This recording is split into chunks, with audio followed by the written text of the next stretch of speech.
Maria Johnson, a single mother without a home, was offered shelter by a millionaire with one condition. She had no idea he was secretly in love with her.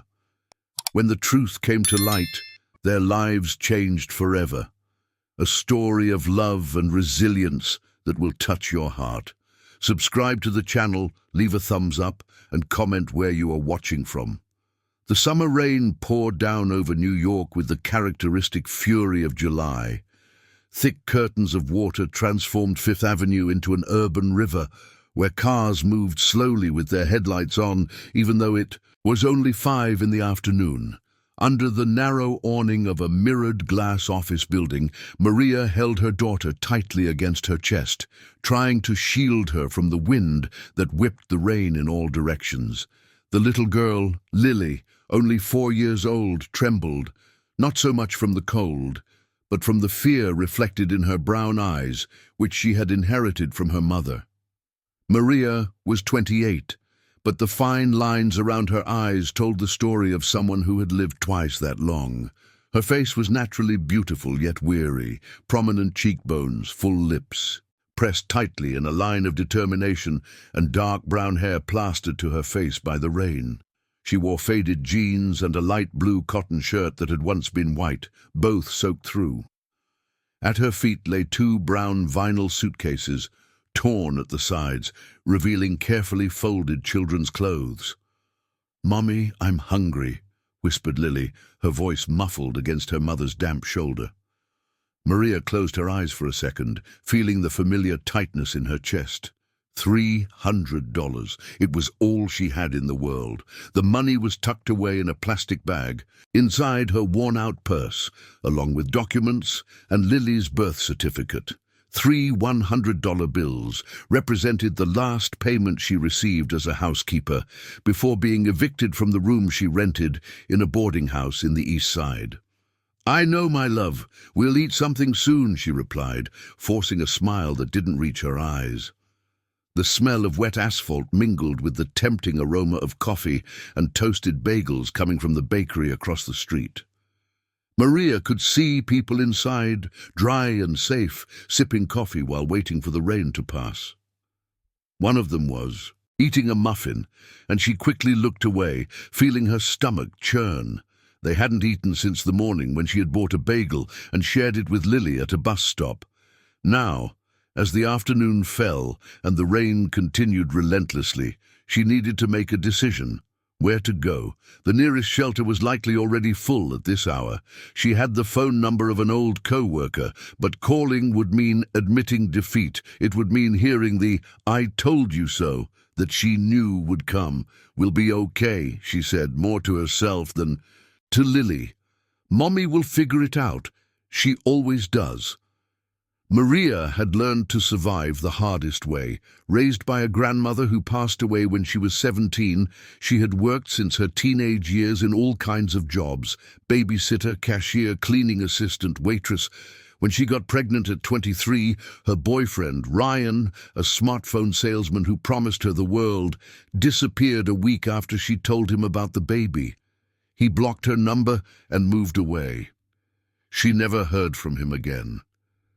Raising Lily alone had been the most challenging and rewarding mission of her life. The girl was smart, affectionate, and had a smile that brightened even Maria's darkest days. For her, Maria had worked 3 jobs simultaneously, slept 4 hours a night, and accepted humiliations from rude bosses.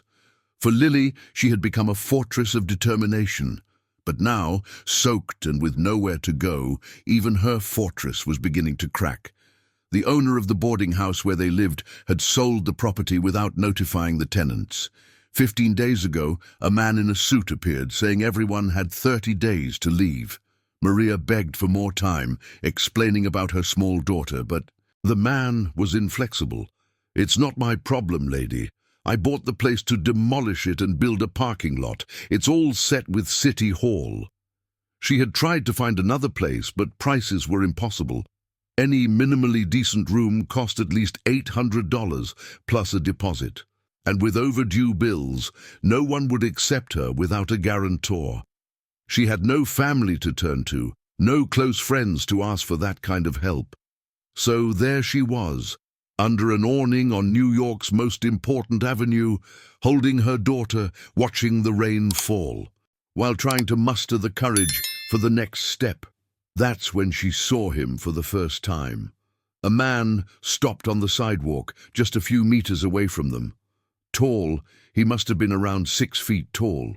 He wore an impeccable charcoal suit that looked tailored, a perfectly adjusted navy tie, and shiny black shoes even in the rain. He held a large black umbrella that kept him completely dry. He was about 35 years old, with slightly graying brown hair at the temples, cut in a modern style. His face was angular, with a strong jawline and greenish-grey eyes that were fixed on them at that moment. Maria felt a shiver that had nothing to do with the cold. There was something in the intensity of that gaze. It wasn't pity. She had learned to recognize pity, and she hated it. It was something different. Recognition, perhaps, as if he were seeing something in her that went beyond the soaked and desperate woman. The man took 2 steps toward them, and Maria instinctively hugged Lily tighter.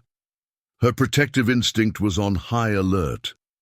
In a city like New York, a vulnerable woman with a child was an easy target for every kind of opportunist. "Sorry to bother you," he said, his voice surprisingly smooth for someone with such an imposing presence. He had a neutral, polite New York accent. "Do you need help?" "No," Maria replied too quickly, defensive. "We're just waiting for the rain to pass." He looked at the heavy sky, then at the 2 suitcases at her feet, and finally back to Maria's face. Their eyes met, and for a moment that seemed to stretch beyond reason, they simply stared at each other. She saw something in those eyes, a deep understanding that completely disarmed her. "I watched you from the window of my office," he pointed up, indicating the building. "It's been over an hour. This rain isn't going to stop any time soon. The forecast is for a storm all night." Maria didn't respond. She didn't know what to say. Part of her wanted to send the man away, to keep her pride intact. Another part, the part that felt Lily trembling against her, wanted to accept any help he could offer. "My name is Michael," he continued, not moving closer, respecting her space. "Michael Smith, He hesitated, as if carefully considering his next words. "I can offer you a home, but with one condition." Maria's heart raced. She knew this kind of offer. She had received similar proposals before, always accompanied by suggestive looks and poorly disguised ulterior motives. Her face hardened, and she was about to dismiss him with harsh words when he raised his hand in a calming gesture. "It's not what you're thinking," he said quickly, noticing the change in her expression. "Please let me explain. I own some properties in the city. I have a vacant apartment in Brooklyn, fully furnished. I need someone to take care of the space while I look for permanent tenants. Keep it clean, show it to potential renters when I schedule visits. In exchange, you and your daughter can live there rent-free. No costs, just this responsibility." Maria studied him in silence. There was sincerity in his voice, but she had learned the hard way that pretty words could hide terrible traps. "Why would you do this for a stranger?" she asked, her voice laden with distrust. Michael looked away for a moment, watching the rain fall. When he turned back to face her, there was something vulnerable in his expression.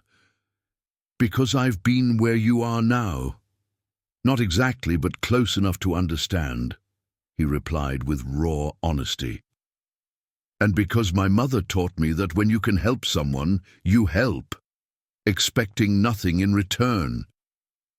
The silence between them was filled only by the sound of rain hitting the awning and the pavement. Maria felt tears burning in her eyes, but she refused to let them fall. She didn't cry. Not in front of strangers. Not in front of her daughter. "I don't accept charity," she finally said, lifting her chin. "It's not charity," Michael replied firmly. "It's a deal. You provide a service, you get housing in return. Simple as that." Lily chose that moment to cough, a wet and concerning sound that made Maria make her decision. "All right," she said, her voice barely above a whisper. "But if this is some kind of trick—" "It's not," Michael gently interrupted her. "I promise, my car's over there." He pointed to a black BMW parked a few meters away. "I can take you to the apartment now, show you the space. If you don't like it or don't feel safe, I'll pay for an Uber to wherever you want to go. No strings attached." Maria looked at Lily, then at their soaked suitcases, finally back to the man who had appeared out of nowhere with an offer that seemed too good to be true. Sometimes, when you're at rock bottom, there's only one thing left to do: trust that there is still kindness in the world. "Okay," she said, grabbing her suitcases.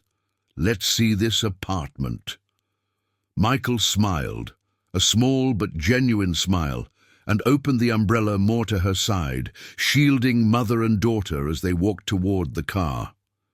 Maria had no way of knowing at that moment, but that decision, made under the rain on a January afternoon, would change her life in ways she could never imagine.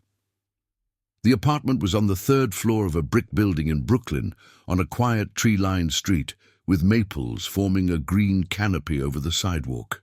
Even with the rain, Maria could sense the charm of the neighborhood: colorful houses, artistic graffiti on the walls, small cafes and art galleries, giving the place a bohemian and welcoming air, completely different from the grey outskirts where she had spent most of her life. Michael parked the car in a spot in the building's garage and helped Maria carry the suitcases to the elevator. Lily was sleepy, leaning on her mother's shoulder, her eyes half closed, as she observed everything with that childlike curiosity that even exhaustion couldn't fully erase.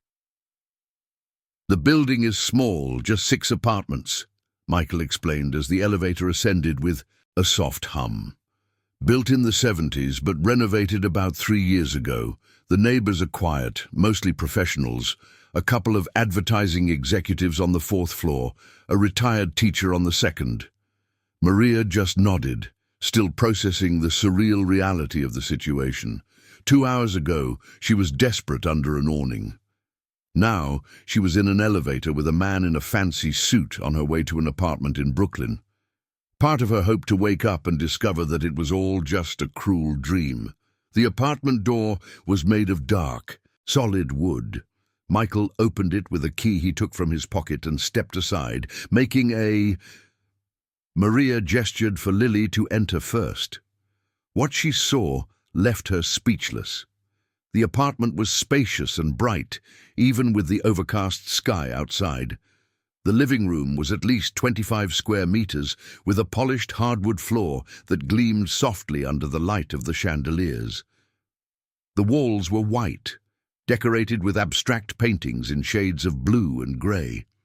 A large 3-seater sofa in beige fabric faced a wooden bookshelf with some books and decorative objects. There was a glass dining table with 6 chairs near a sliding door that led to a small balcony. "The kitchen is this way," Michael said, walking ahead. "Fully equipped." Maria followed him as if in a trance. The open-concept kitchen was modern, with white cabinets, a black granite countertop and stainless steel appliances. There was a large refrigerator, a 5-burner stove, a microwave, and even an espresso machine on the countertop. 2 bedrooms and 2 bathrooms, Michael continued, opening doors. "This is the master bedroom, queen bed, built-in wardrobe, air conditioning. The other bedroom is smaller but still spacious." When he opened the door to the 2nd bedroom, Lily fully woke up. The room had light yellow walls, a single bed with a floral quilt, a white desk, and a small wardrobe. There were even some stuffed animals arranged on the bed: a brown bear, a white rabbit, and a giraffe. "My niece left the toys here the last time she visited," Michael explained, noticing Lily's gaze fixed on the toys. "She's 8 now. Doesn't play with those anymore. You can keep them if you want." Lily looked at her mother with pleading eyes, and Maria felt a lump in her throat. "You can take them, sweetheart," she said softly. Lily entered the room with hesitant steps, as if afraid everything would disappear if she moved too quickly. She picked up the bear and hugged it against her chest, a small but genuine smile lighting up her face for the first time that terrible day. Michael watched the scene with an expression that Maria couldn't fully decipher. There was tenderness there, but also something more, perhaps an old sadness or regret. "I'll let you get settled," he said, returning to the living room. "The bed linens are clean in the hallway closet, towels too. There are some basic food items in the pantry: rice, beans, pasta, oil. Nothing too elaborate, but enough for a few days." Maria followed him to the entrance door, hugging herself as if feeling cold, despite the apartment being warm. "I don't know what to say," she began, her voice faltering. This is a lot, really." "You don't need to say anything," Michael replied, pulling a business card from the inner pocket of his blazer. "This is my number. If you need anything, any problem, you can call me. Anytime." Maria took the card. It was simple but elegant, textured, paper with embossed gold lettering. Michael Smith, Smith Properties LLC, underneath a cell phone number and a corporate email. "I'll come back tomorrow to explain better how the visiting arrangements work," he continued. "For now, rest. You and your daughter look like you need it." He was almost leaving when Maria finally found her words. "Why?" she asked abruptly. "Really? Why are you doing this?" Michael stopped at the doorframe, his back to her. For a long moment he didn't answer. When he finally turned around, there was a raw vulnerability in his face that completely contrasted with the polished image he projected. "Because when I was 12, my mother and I were evicted from the shack where we lived in a low-income neighborhood," he said, his voice low but firm. "She was a housekeeper. My father had abandoned us years before. One day we came home, and there was a new lock on the door. All our belongings were thrown in the street, soaked by the rain." Maria felt the air escape her lungs. "My mother had 4 children to raise," Michael continued, now looking at a distant point, lost in memories. "I was the oldest. We slept in shelters, friends' houses, even at a bus stop some nights. Those were the 2 hardest years of my life, and the most painful part wasn't the hunger or the cold.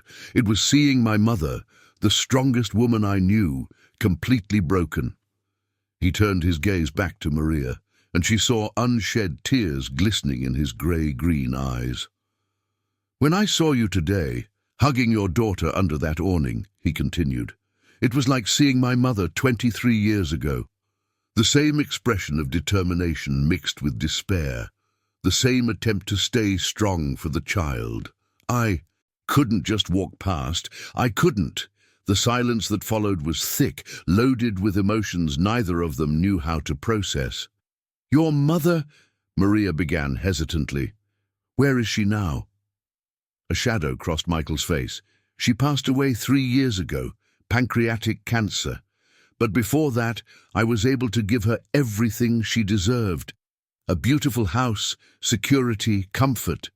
She lived her last 5 years without worrying about money or bills. It was the only right thing I did in my life." Maria felt warm tears streaming down her cheeks. She couldn't hold them back anymore. "I'm so sorry," she said, and the words were absolutely sincere. Michael gave a sad smile. "I'm sorry too. Every day." He cleared his throat, regaining his professional mask. "Well, I really need to go. I have a meeting at 8, but I'll stop by tomorrow, okay?" "Okay," Maria replied, wiping her face with the back of her hand. Maria stood still in the living room for several minutes after he left, just breathing, trying to believe that it was all real. The apartment smelled of cleaning products and something more subtle, perhaps lavender or some discreet air freshener. So different from the musty smell of the room they lived in before. Lily appeared in the doorway of the yellow room, still holding her stuffed animal. "Mommy, are we really going to live here?" she asked. her voice small and hopeful. Maria knelt down and opened her arms. Lily ran into them, and they stood there, hugging in the middle of that beautiful and unexpected living room. "Yes, my love," Maria whispered against her daughter's damp hair. "For now, yes. We are going to live here." "I like it here," Lily said. "Is that man nice?" Maria thought about the question. Was he nice? She barely knew him, but something in her, some deep instinct told her yes, that despite all the craziness of the situation, Michael Smith was genuine. "I think so," she finally replied. "I think he is." That night, after a hot shower, the first in weeks, and a simple meal of rice and egg that she prepared in the shiny kitchen, Maria put Lily to sleep in the yellow room. The girl fell asleep almost instantly, exhausted, hugging her stuffed animal. Maria sat on the edge of the queen bed, watching her daughter sleep. Lily's features were relaxed, peaceful. Gone was the furrow of worry that had become constant in recent weeks.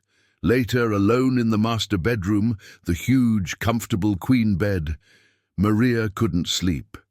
She lay staring at the ceiling, processing everything that had happened. Her mind spun in circles, oscillating between overwhelming gratitude and persistent distrust. No one did this. No one simply offered an apartment for free to a stranger. There had to be something more, some hidden motivation. But no matter how much she replayed the conversation, Michael's expressions, she couldn't find any insincerity there. He had shared his own pain, his own story. That meant something, and didn't it? She picked up the business card from the nightstand and studied it under the dim light of the lamp. Embossed gold lettering. Michael Smith, Smith Properties LLC. Tomorrow she would decide what to do. Tomorrow she would set clear boundaries, make sure that this was really just a professional arrangement.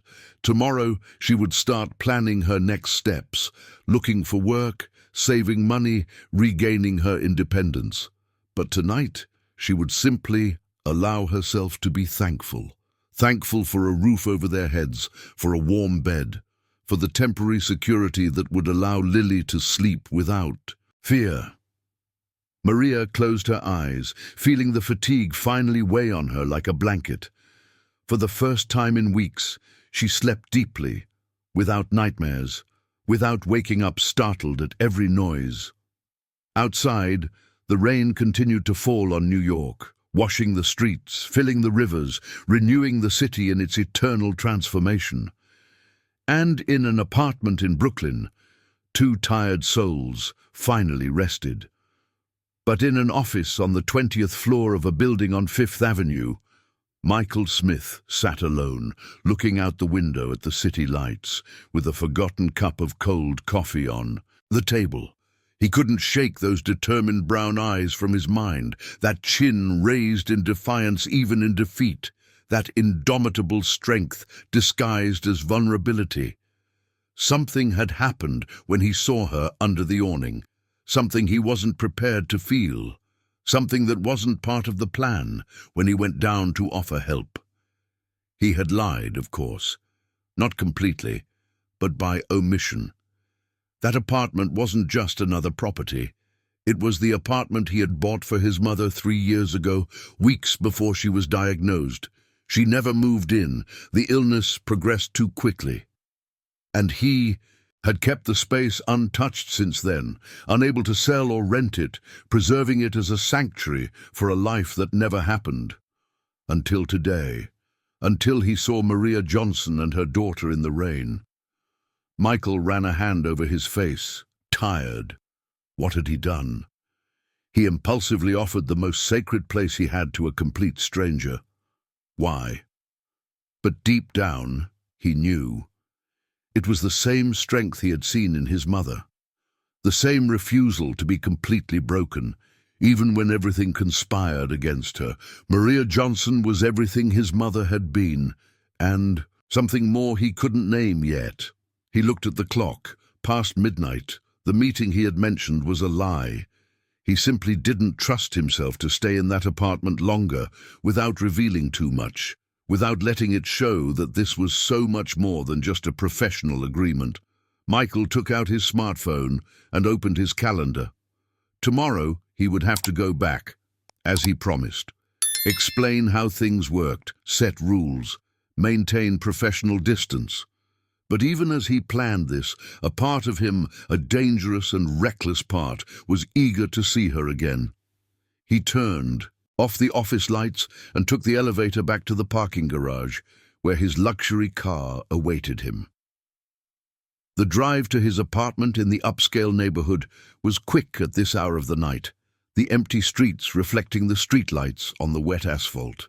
When he finally entered his own home, a minimalist modern duplex apartment that looked like it came out of a decor magazine, Michael felt for the first time in years how empty that space was. Beautiful, expensive, perfectly decorated, and absolutely empty.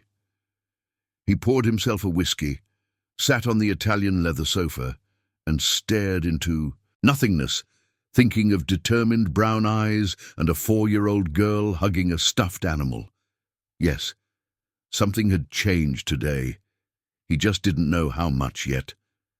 Maria woke up disoriented, not immediately recognizing where she was. The sunlight was streaming in through the beige curtains, created golden stripes over the hardwood floor. For a moment of panic, she thought everything had been a dream. The man in the rain, the apartment, the possibility of a fresh start. But then her eyes focused on the modern chandelier on the ceiling, the dark wooden dresser against the wall, and reality came. Back in a wave of relief mixed with disbelief. It was real. It was all really happening. The digital clock on the nightstand read 7:43. Maria quickly got up with that automatic guilt of someone who had spent years waking up at 5 in the morning to catch crowded buses. She put on the same jeans from the day before, now dry, but still with mud stains on the hem, and a clean t-shirt she took from her bag. Lily was still sound asleep in the next room, the stuffed animal pressed against her chest.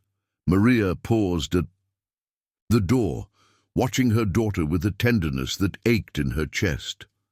For the first time in months, Lily's face was completely relaxed, without that tension that had become her default expression. In the kitchen, Maria opened the cabinets one by one, still amazed by the abundance. There were indeed groceries there, not just rice and beans, but also pasta, tomato sauce, cans of tuna, packs of cookies, coffee, sugar, salt. In the refrigerator, she found eggs, butter, cheese, and ham. She brewed coffee, the rich aroma filling the apartment, and made scrambled eggs with cheese. She was setting everything on the table when Lily appeared, barefoot, with her brown hair tousled into a wild halo around her face. "Good morning, Princess," Maria said, opening her arms. Lily ran into them, still sleepy. "Mommy, I dreamed we had a real house," she murmured against her mother's shoulder. "It wasn't a dream, my love," Maria replied, feeling her eyes sting. "Come on, let's have breakfast." They were finishing their meal when the doorbell rang. Maria felt her stomach tighten. She knew who it was before she even opened the door. Michael was in the hallway, this time wearing a light blue dress shirt without a tie, the sleeves rolled up to his elbows, and black dress pants. He carried 2 grocery bags and a cardboard box. "Good morning," he said, with a smile that seemed a bit nervous. "I hope I'm not too early."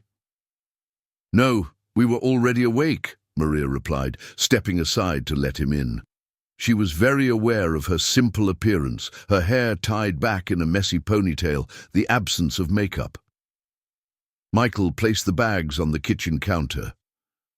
"I brought some things," he explained, starting to take items out of the bags. "Fruits, milk, yogurt, bagels. I thought maybe you and Lily could use a more complete breakfast." "You didn't have to," Maria started, but he gently interrupted her. "I know, but I wanted to anyway." His eyes met hers. and there was something there that made Maria's heart race. "The box is from my sister. Clothes for my niece that no longer fit her. If they don't fit Lily, no problem, but I thought it would be worth checking." Lily had appeared at the kitchen door, watching Michael with cautious curiosity. "Hi, Lily," Michael said, crouching down to her level. "Do you remember me?" The girl nodded, clutching the stuffed animal against her chest. "Thank you for the teddy bear," she said in a soft voice. Michael's smile widened, genuine and warm. "You're welcome." He missed having someone to hug. Michael opened the cardboard box. "Look, I brought some clothes that were my niece's. Do you want to see if you like any?" Lily looked at her mother, silently asking for permission. Maria nodded, and the girl approached timidly. Inside the box were dresses, t-shirts, shorts, even a pink hoodie with bunny ears on the hood. "You can try on whatever you want," Michael said, standing up and turning his attention back to Maria. "Can we talk while she has fun?" They went to the living room, sitting at opposite ends of the couch. Michael kept a respectful distance, which Maria appreciated. "So, about the agreement," he started, taking on a more professional tone. "As I said yesterday, you can live here without paying rent. In exchange, I need you to keep the apartment clean and organized. Occasionally, I will schedule visits from potential tenants. I usually give a day's notice. You just need to be here to open a door and show the space." "How many visits do you expect?" Maria asked, trying to sound businesslike. "Honestly, I don't know. Maybe 1 or 2 a week. Maybe none for a few weeks. The market is a bit slow right now at the beginning of the year." He paused. "But I want to make it clear, if you find a job and need to adjust schedules, we can work that out. The visits are not the top priority." "I'm already looking for a job," Maria said quickly, defensively. "I don't plan to just sit around waiting for you to sort out my life." "I didn't think that for a second," Michael replied calmly. "You don't seem like the type of person who just sits around waiting for nothing." Maria relaxed slightly. "The bills, water, electricity, internet," she asked. "They're already in my name. Don't worry about that." Seeing that she was about to protest, Michael raised his hand. "Maria, this is literally my property. It makes sense for the bills to stay with me. If you want to contribute in some way when you get a job, we can talk, but for now, just focus on stabilizing yourself, okay? There." Was so much genuine kindness in his voice that Maria felt that familiar pressure behind her eyes. She blinked quickly, refusing to cry in front of him again. "Okay," she agreed, her voice coming out rougher than Michael continued, "and about privacy. I won't just show up here unannounced. Yesterday was exceptional because you were settling in. From now on, I'll always call or text beforehand. This is your home now. You deserve privacy and respect." Maria studied him for a long moment. He held her gaze, open and sincere. "Why are you so—" She searched for the right word. "Decent? Decent men aren't common in my experience." Michael laughed, but it was a humorless sound. "Believe me, I have my flaws. Ask my sister. She'll give you a list." He became serious again. "But my mother taught me that how you treat people, especially those who can't do anything for you, defines who you really are." "Your mother raised you well," Maria said softly. "She tried," Michael replied, and there was that shadow of sadness again. "She tried very hard." A comfortable silence settled between them. From the kitchen, they could hear Lily humming softly as she explored. "The clothes." "Do you have other children?" Maria asked suddenly. "Are you married?" Michael seemed surprised by the direct question. "No and no," he replied. "I was married a few years ago. It lasted 3 years. He hesitated. "Let's just say I found out she was more interested in my bank account than in me. Since then, I've been more cautious with relationships." "I'm sorry," Maria said, and it was sincere. Don't be. It was an expensive lesson, but necessary, Michael shrugged. And you? Does Lily have a father? Maria's expression hardened instantly. Technically, yes. Practically, no. He disappeared. When he found out I was pregnant, I never saw him again, never got a penny from him, never wanted to know if our daughter was alive or dead.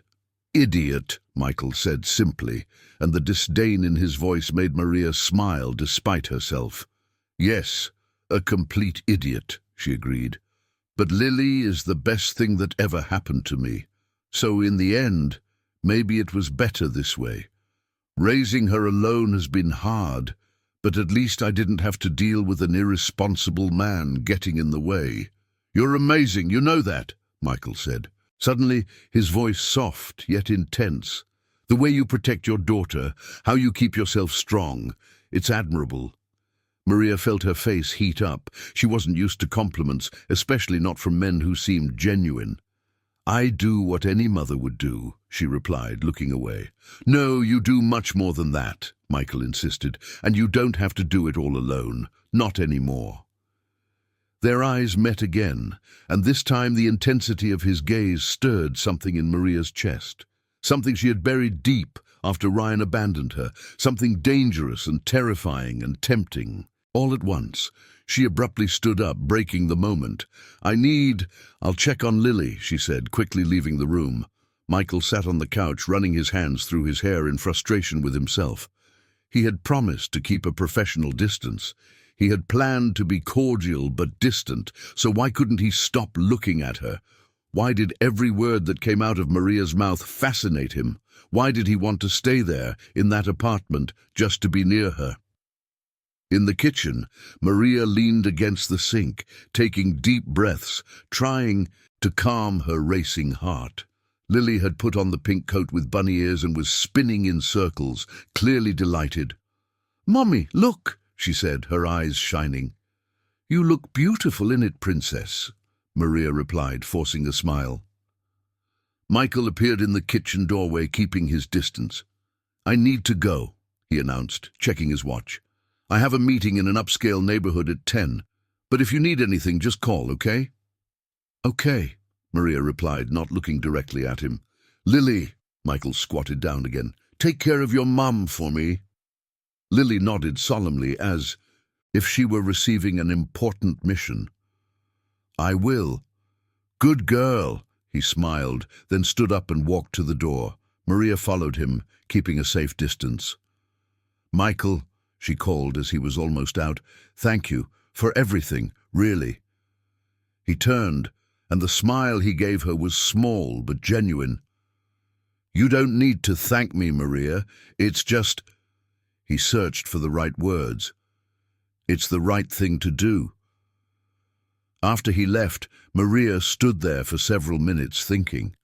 Michael Smith was different from any man she had ever known, kind without being condescending, generous, without expecting anything in return, respectful in a way that felt natural, not forced, and that scared her, because she had learned the hard way that trusting men was dangerous, that depending on someone meant giving them the power to destroy you.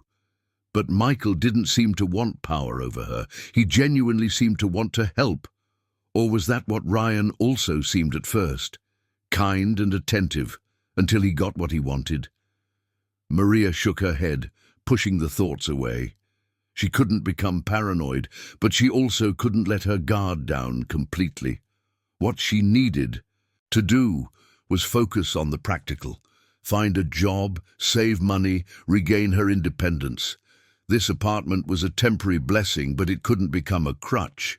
She couldn't get used to it. She couldn't start depending on Michael Smith's kindness, because in the end, the only person she could completely trust was herself. That afternoon, while Lily took a nap, Maria printed resumes at the internet cafe on the corner. Michael had left money on the counter for emergencies, and she decided that counted as an emergency. She updated her experiences, highlighted her organizational skills, punctuality, and dedication. In the following days, she went door to door in the area, Bakeries, restaurants, shops, clinics. She left resumes, talked to managers, noted contact numbers. Most said they would get in touch, which she knew usually meant no. But some seemed genuinely interested. A week after moving into the apartment, Maria received a call from the Smile Dental Clinic on Main Street. They needed a receptionist and wanted her to come in for an interview. She carefully chose her best clothes, a pair of black pants that were still presentable and a white blouse that she had ironed 3 times, until it was perfect. She left Lily with the retired teacher from the 2nd floor, Mrs. Celine, a kind 70-year-old lady who insisted she loved children and would be happy to help. The interview lasted 40 minutes. The manager, a middle-aged woman named Patricia, asked questions about experience, availability, and salary expectations. Maria was honest. She said she had mainly worked as a housekeeper, but was extremely organized, learned quickly, and wasn't afraid of hard work. She mentioned that she was a single mother and needed stability. She said she would give her all if given a chance. Patricia studied, her in silence for a long moment, and Maria felt her heart sink. She had said too much, shared too much, seemed too desperate. But then Patricia smiled. "When can you start?" Maria could hardly believe it. "Tomorrow," she replied immediately. "This afternoon, now, whenever you need." Patricia laughed. "Monday is fine. Hours are from 8 to 5. Monday to Friday. $1,200 to start with the possibility of a raise after 3 months. Are you interested?" "Yes," Maria replied, feeling tears of relief. "Yes, thank you so much."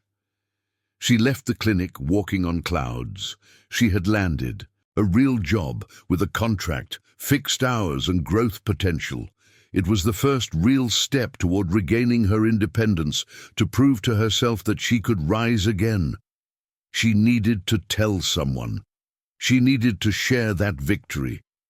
Without thinking too much, she grabbed her smartphone and dialed the number that had been saved in her memory since Ryan had given it to her a week ago. He answered on the 2nd ring. "Maria, is everything okay?" "I did it," she said, her voice coming out in a mix of laughter and tears. "Ryan, I got a job." There was a pause on the other end, and then his voice came through warm and genuinely happy. "Maria, that's amazing. Tell me everything." And there, standing on the sidewalk of Main Street, with the noise of traffic in the background and the January sun shining on her face, Maria shared. And Ryan listened, celebrated with her, asked questions, seemed truly proud. And for the first time in years, Maria allowed herself to believe that maybe, just maybe, good things could happen for her too. Maria's first month of work passed in a haze of frantic learning and rewarding exhaustion. She woke up at 6 in the morning, got Lily ready for the municipal daycare she had secured through a social program, dropped the girl off at 7:30, and arrived at the clinic at 8 sharp. She was never late a single day. The Smile Dental Clinic was a modern office with 4 chairs, 3 dentists, and a steady flow of patients. Maria quickly learned the scheduling system, how to handle insurance, how to calm nervous patients, and how to keep the reception impeccably organized. Patricia, the manager, commented more than once that she was the most dedicated employee they had ever hired. Ryan would occasionally stop by the apartment, always giving notice beforehand with polite messages. "Can I come by tomorrow at 6 p.m. to check a leak that the building manager reported?" Or, "I need to grab some documents I left in the hallway closet. Does Saturday morning work for you?" He always maintained a professional distance during these quick visits, courteous, friendly, but never crossing invisible boundaries. Sometimes he brought things. Once it was a box of chocolates that were left over from a meeting, another time children's books that my niece doesn't want anymore. Maria accepted with gratitude, but always with a twinge of distrust that she couldn't completely shake off. It was on a Friday, at the end of the first month, that everything began to change for real. Maria was organizing patient files when Ryan called, around 5 in the afternoon. She answered during her break. "Hi, Ryan," she said, stepping out to the small break room of the clinic for privacy. "Hi, Maria." His voice sounded different, nervous perhaps. "Look, I know it's last minute, but do you have plans for tomorrow night?" Maria's heart skipped a beat. "Tomorrow? No, why?" "There's a neighborhood festival at Central Park," he quickly explained. "My sister Beth was going with her family, but her son got sick, so they cancelled. I already bought tickets for the booths, and I thought if you and Lily would like to go. It's really fun. There are traditional foods, games for kids, live music. But if you don't want to, no problem. It's just—" "Ryan," Maria interrupted him, smiling despite herself. "Breathe." He laughed, a genuinely embarrassed sound. "Sorry, I don't know why I'm nervous." Maria bit her lip, debating internally. Was it a good idea? Going out with him socially, not just as landlord and tenant. But then she thought of Lily, who had been fascinated by the festival decorations she had seen around the city over the past few weeks. The girl deserved a little fun. "Lily will love it," she finally said. "What time?" 7. "I can pick you up," Ryan offered, and she could hear the smile in his voice. "That's fine. We'll be ready." That night, after putting Lily to bed, Maria stood in front of the tiny wardrobe she had set up, looking at her few clothes with growing despair. She had nothing appropriate for a party. Her clothes were all practical, simple, bought at thrift stores or cheap department stores. In the end, she chose a knee-length denim skirt she had bought 2 years ago that was still in good condition, and a white cotton blouse with small embroidered flowers. It wasn't anything special, but it was the best she had. On Saturday night, she got ready carefully. She applied some mascara, a tube that was drying out but still worked, and a light pink lipstick. She pinned part of her hair back with bobby pins, letting some curls fall over her shoulders. When she looked in the mirror, she saw someone she barely recognized. Her eyes seemed bigger, brighter. There was color in her cheeks. Lily wore a red and white checkered dress that came in the box of clothes from Beth, with matching bows in her hair. She twirled in front of the mirror, enchanted with herself. Michael arrived promptly at 7, wearing dark jeans and a blue checkered shirt that made his eyes look even greener. When Maria opened the door, he stood there for a second, just looking at her. "You look—" he started, then cleared his throat. "You both look beautiful." Maria felt her face heat up. "Thank you. You look good too." The drive to Central Park was short, just 10 minutes by car. Lily was in the back seat, excitedly chattering about her preschool classes, new friends, and her nice teacher. Michael patiently answered her questions, making the girl laugh with silly jokes. Central Park was transformed. Colorful banners crisscrossed the space from end to end, gently swaying in the cool June breeze. Booths sold corn pudding, hot spiced wine, popcorn, caramel apples, and hot dogs. There was a small stage where a band played country music, and people danced in an improvised space. Children ran between the game booths, duck pond fishing, ring toss, target shooting. Lily was wide-eyed, her eyes reflecting the colorful lights. "Can I play, Mommy? Please?" "Sure," Maria replied, holding her hand. Michael bought tickets, and they spent the first hour going from booth to booth. Lily fished out 3 plastic ducklings and won a small stuffed animal. She scored 2 rings and chose a giant lollipop as her prize. Michael lifted her onto his shoulders so she could see the stage better when a square dance performance began. Maria watched everything, with a sweet ache in her chest.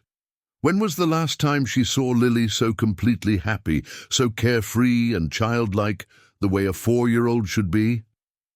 "Are you having fun?" Michael asked, appearing beside her with 2 cups of hot spiced wine. "Very much," Maria replied, accepting the drink. The warm, aromatic liquid slid down smoothly, warming her from the inside. "Lily is in paradise." "And you?" Maria looked at him. There was something different in his eyes tonight, an intensity that hadn't been there during the formal visits to the apartment. "I'm happy too," she admitted softly. "It's been a long time since I allowed myself to just enjoy the moment." "You deserve to enjoy every moment," Michael said, his voice low and serious. "You work so hard, take such good care of Lily. You deserve to be happy too." Before Maria could respond, Lily came running back, tugging at Michael's hand. "Uncle Mike, look, there's cotton candy. Can I, please?" Maria was about to protest. Lily had already eaten too many sweets, but Michael was already being dragged toward the booth, laughing. She followed them, smiling despite herself. Later, when Lily was busy playing duck pond, fishing again, under the watchful eye of the woman running the booth, Michael turned to Maria. "Want to dance?" "I don't know how to dance country music," Maria replied quickly, feeling her nerves rise. "Me neither," Michael admitted with a smile. "But we can pretend we know how." Before she could protest, he had taken her hand and was guiding her to the dance area. The band played a slower, romantic song. Michael placed one hand on her waist, respectfully without pressing too hard, and held her other hand in his. They moved awkwardly at first, Maria stepping on his foot twice, and apologizing profusely. But then she stopped overthinking, let her body follow the rhythm of the music and Michael's gentle lead. "See? You can dance," Michael said, smiling at her. Maria looked up, finding those grey-green eyes fixed on her with a tenderness that made her stomach flip. "Michael," she started hesitantly, "why are you doing all this?" "Doing what?" "This. Bringing us here, buying the tickets, making Lily smile like that." She paused. "Taking care of us." Michael was silent for a moment, his eyes never leaving hers. "Do you want the polite answer or the true one?" He finally asked. "The true one." He took a deep breath. "Because I can't stop thinking about you," he said, his voice low but steady. "Since that day in the rain, you and Lily came into my life and changed something. I wake up thinking if you're okay. I spend the day looking for excuses to call or text. I count the hours until I have a legitimate reason to see you again." Maria felt the air escape her lungs. "Michael, Wait, let me finish." He gently interrupted her.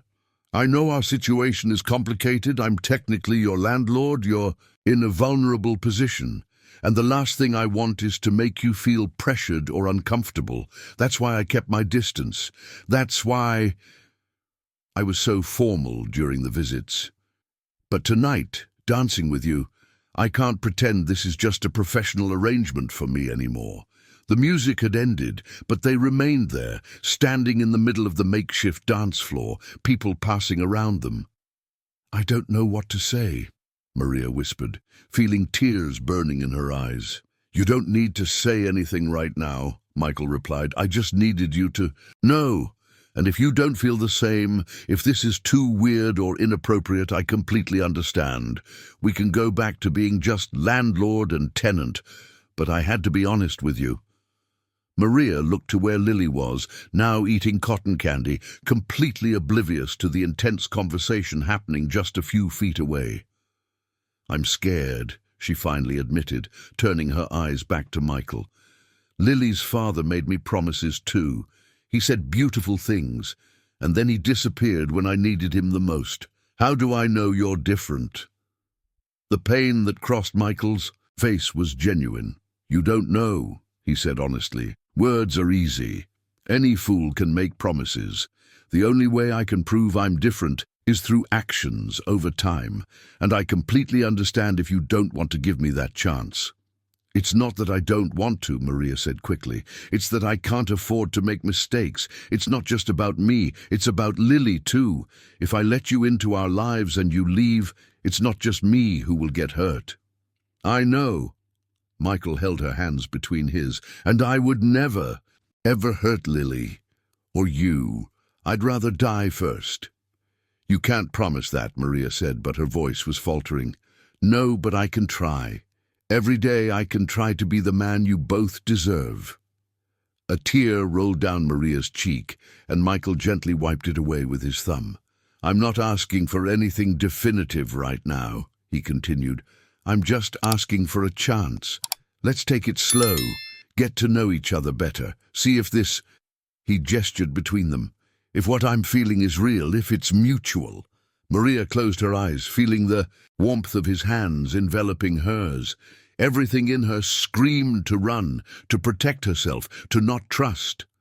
But there was another voice, softer, more hopeful, whispering, "What if this time it's different? What if you're letting the only good thing that's happened in years slip away because of fear?"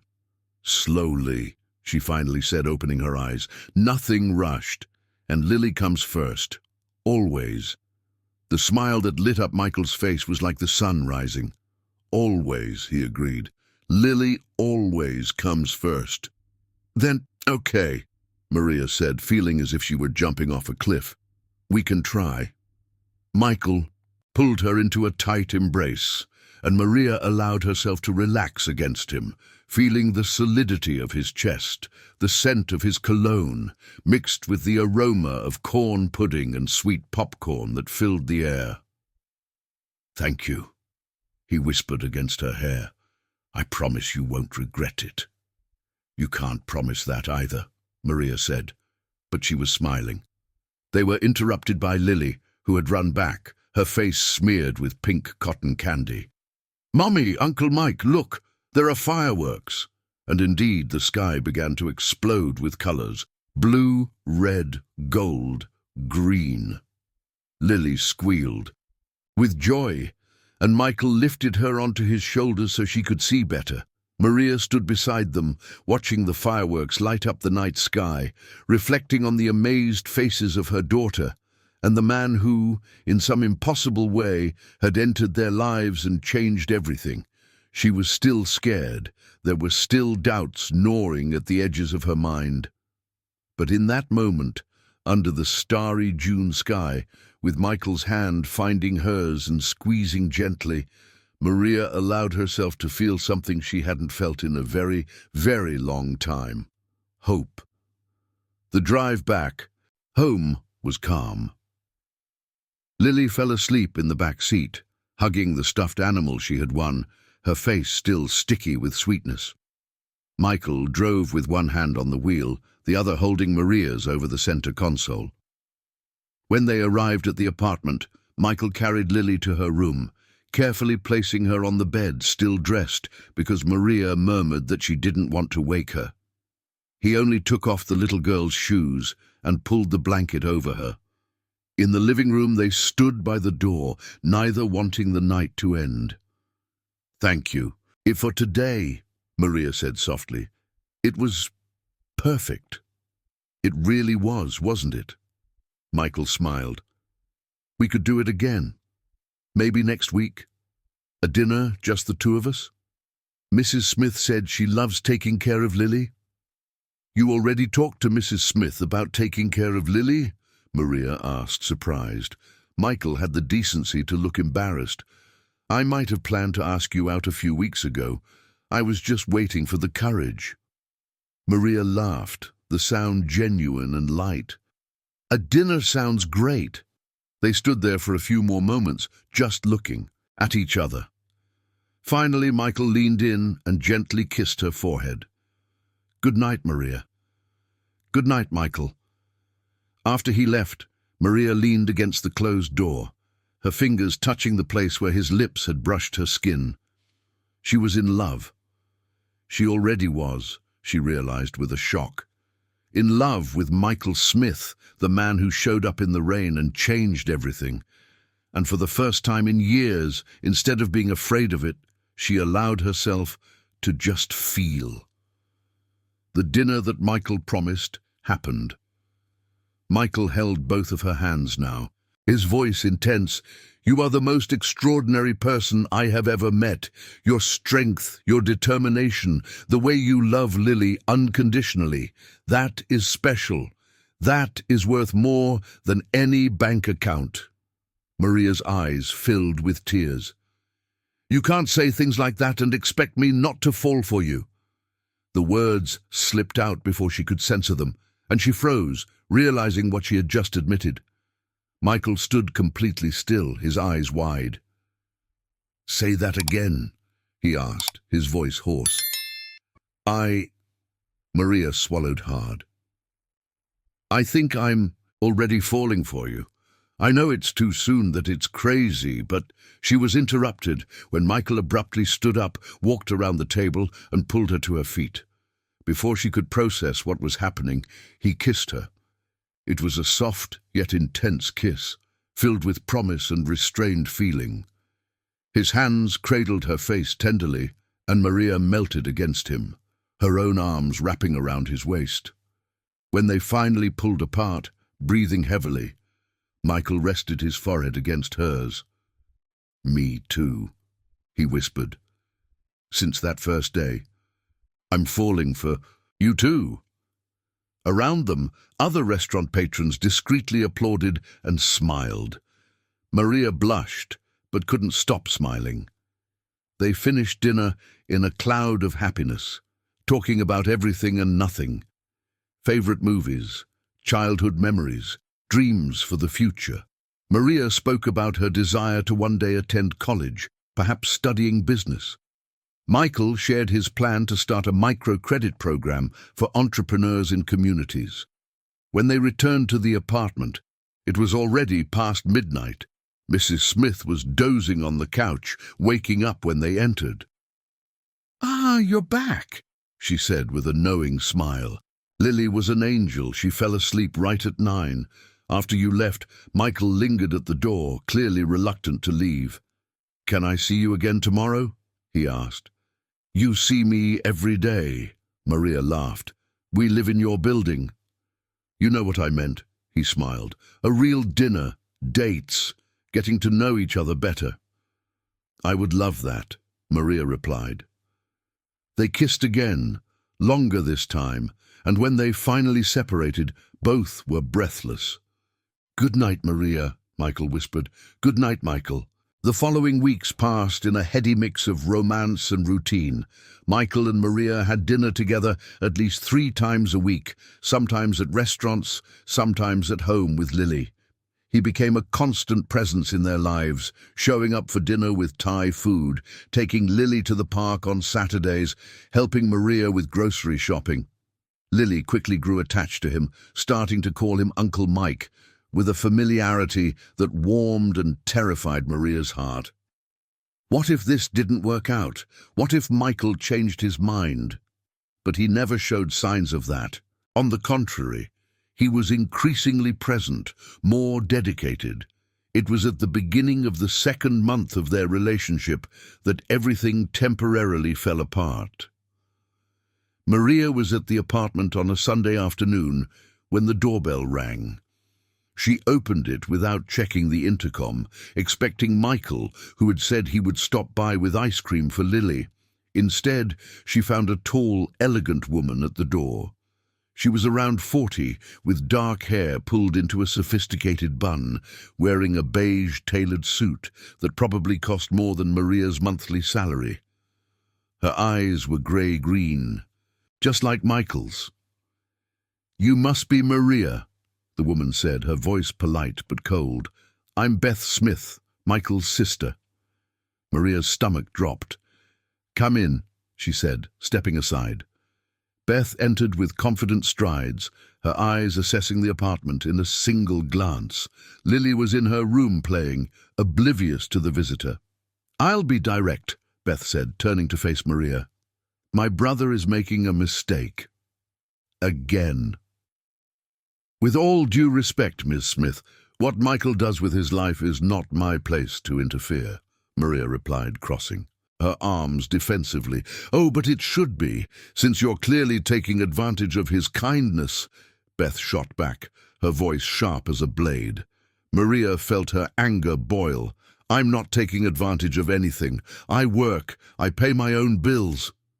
You live rent-free in an apartment that costs $3,000 a month," Beth interrupted. My brother pays your bills, buys food, gifts for your daughter. Do you think I don't see the pattern? It's exactly what Vanessa did. She got close when he was vulnerable, exploited his kindness. I'm not Vanessa, Maria said through clenched teeth. No. Beth pulled an envelope from her designer handbag. Then prove it. Here's a check for $50,000. Take it. Leave the apartment. Get out of my brother's life. If you really care about him, you'll realize you're just complicating his life. He needs someone on the same social level, someone who understands his world.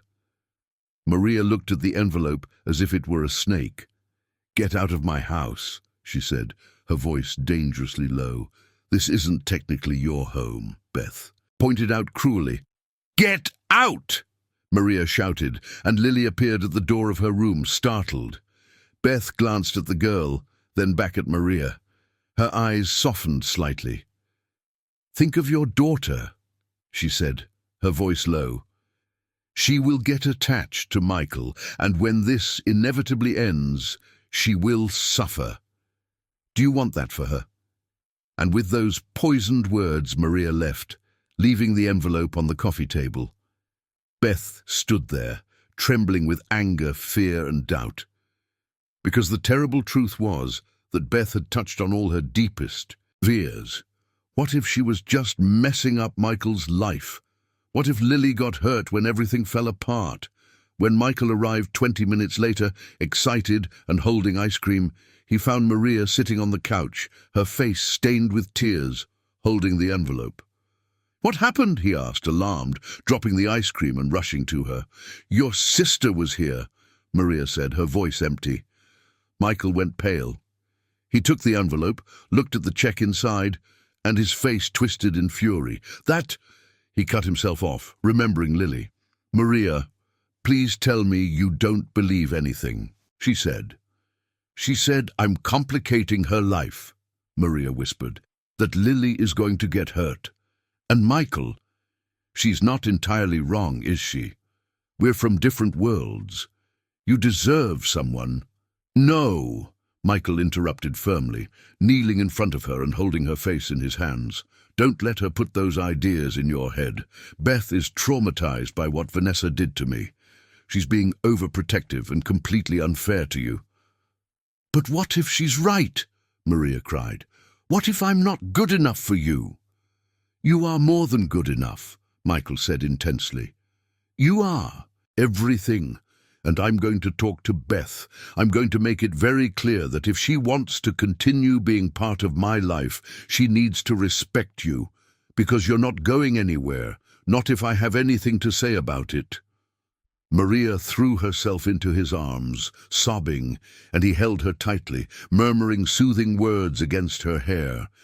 But even as he comforted her, a seed of doubt had been planted, and Maria didn't know if she could simply uproot it. The following days were tense. Michael called Beth that same night, and they had an explosive argument that Maria heard through the closed door of the room where he had gone for privacy. She couldn't make out specific words, but the tone was unequivocally furious. When he returned to the living room, his face was red and his jaw clenched. I made it very clear that she crossed every line, he said, sitting heavily on the couch next to Maria. She won't interfere anymore, I promise. But the damage was done. Maria found herself questioning every little kindness from Michael, every gift he brought for Lily, every time he insisted on paying for dinner. Was she really different from Vanessa, or was she unconsciously taking advantage of his generosity? Michael noticed the change in her, the way she flinched when he offered help, how she declined invitations she would have accepted before, how she sometimes avoided his gaze. Talk to me, he asked one night after they had put Lily to bed. They were sitting on the couch, but with more space between them than in previous weeks. You're pulling away. I can feel it. Maria hugged her knees to her chest. I don't want to be just another woman who's with you for what you can offer, she finally said, her voice small. And I don't know how to prove that I'm not. To your sister, to you, to myself. Michael ran a hand through his hair, frustrated. You don't need to prove anything. I know who you are. You do? Maria turned to him, her eyes shining. Because I live rent-free in your apartment, Michael. You pay the bills, bring food, bought clothes for Lily, toys, took us to the dentist when she complained of a toothache. How is that different from being supported? It's different because I do those things because I want to, not because you ask, Michael replied. But there was uncertainty in his voice now too. And you work, pay for your own things when you can. With a salary of $1,200, Michael, Maria interrupted him. While you earn what? 20 times that? 50? We're not on equal footing. We never will be. The silence that followed was heavy, suffocating. So, what do you want? Michael finally asked, and there was hurt in his voice. Do you want me to pretend I don't have money? To let you struggle alone when I can easily help? That makes no sense. I don't know what I want, Maria admitted, tears streaming down her face. I just know I'm scared of getting used to all of this and losing it, scared of Lily getting attached to you and you deciding it's all too complicated, scared of waking up one day and realizing I've become exactly what your sister said I am. Michael tried to pull her into his arms, but Maria pulled away. Maybe we need to take a break, she said, the words coming out like broken glass. Just until I sort things out in my head. Maria, no, Michael pleaded. We can work on this together, please. I need space, she insisted, not looking at him. Just a little time. Michael stood there, clearly struggling with himself. Finally, he nodded. Okay. If that's what you need, he got up, grabbing the keys. But Maria, I'm not going to give up on you, on us. Take all the time you need, but know that I'll be here when you're ready. After he left, Maria curled up on the couch and cried until she had no more tears. The next 2 weeks were the loneliest Maria had felt since moving into the apartment. Michael respected her. Mariana sent short, professional messages about the apartment but didn't show up in person. She didn't call to chat. She didn't send goodnight texts. Lily missed him. "Where's Uncle Mike, Mommy?" she asked repeatedly. "Doesn't he like us anymore?" Each question was a stab to Mariana's heart. "He's busy with work, sweetheart," she lied, hating herself for it. At work, Mariana threw herself into tasks with almost manic intensity, staying late and accepting any extra responsibility Patricia offered. Anything to avoid thinking, to avoid feeling. It was Patricia who finally confronted her 2 weeks later. "Sit here," she ordered, pointing to the chair in the small break room of the clinic. It was after hours, and everyone else had already left. Mariana complied, too tired to protest. "Do you want to tell me what's going on?" Patricia asked gently, pouring coffee into 2 disposable cups. "That spark you had last month has completely disappeared." And then, perhaps due to exhaustion, perhaps due to a desperate need to talk to someone, Mariana spilled everything. The meeting with Michael, the romance, Beth's visit, her own insecurities. Patricia listened in silence, nodding occasionally. "Can I be honest with you?" she asked when Mariana finished. "Please." "You're being foolish," Patricia said bluntly, "and I say this with affection." Mariana blinked, surprised. "Mariana, you've spent your whole life being strong because you had to be. No one helped you, so you learned to do everything on your own, and that's admirable." Patricia leaned forward. "But now someone has come along who genuinely wants to be by your side, wants to lighten your burden, and you're sabotaging it because, what? Because you're scared? Because his sister is a protective cow?" "It's not just that," Mariana weakly protested. "No? Then it's because he has money and you don't? Mariana, that financial difference is only a problem if you let it be." Patricia took a sip of coffee. "My husband makes 3 times what I do. When we met, I was unemployed and he was a bank manager. Do you think I cared, that I felt less because of it? It's different. It's not, Patricia interrupted firmly. The only difference is that you're letting your insecurities destroy something good. And do you know who will suffer the most from that? Lily. Because you told me she adores this man, that he treats her like a daughter, and now you're pushing him away because you're scared. The words hit Mariana like punches. I don't want her to get hurt, she whispered. Then stop hurting her now, Patricia said softly, because ensuring she loses someone who clearly loves her is not protecting her. It's punishing her for your own insecurities. Mariana covered her face with her hands. I messed everything up, didn't I? Not yet. But you will if you keep this up.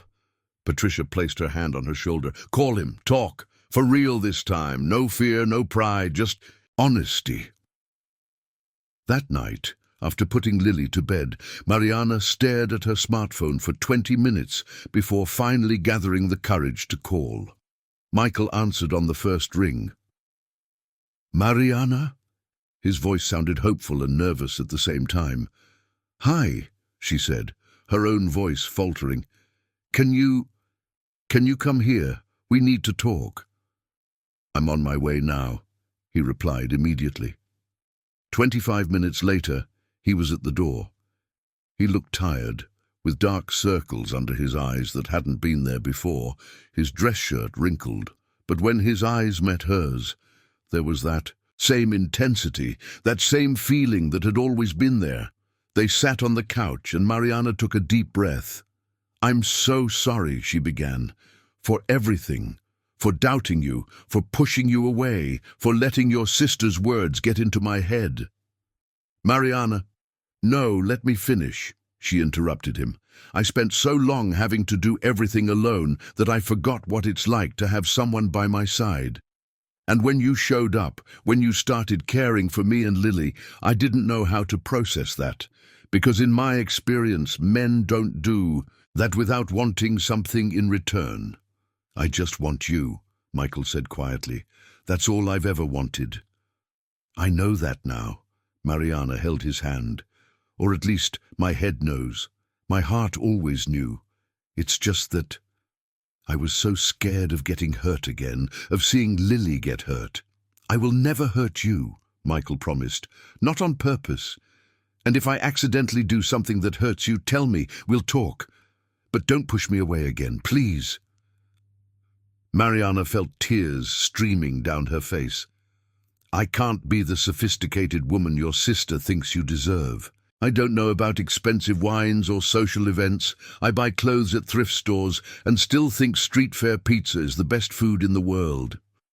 Thank God, Michael laughed, pulling her into his arms, because I think so too. And social events are boring. I care much more about who you are on the inside than any superficial polish. Your sister will hate me forever, Mariana murmured against his chest. Beth will learn to respect you, or she'll have to deal with the consequences, Michael said firmly. I've already talked to her again. I made it clear that you're part of my life now, and if she can't accept that, the problem is hers, not ours.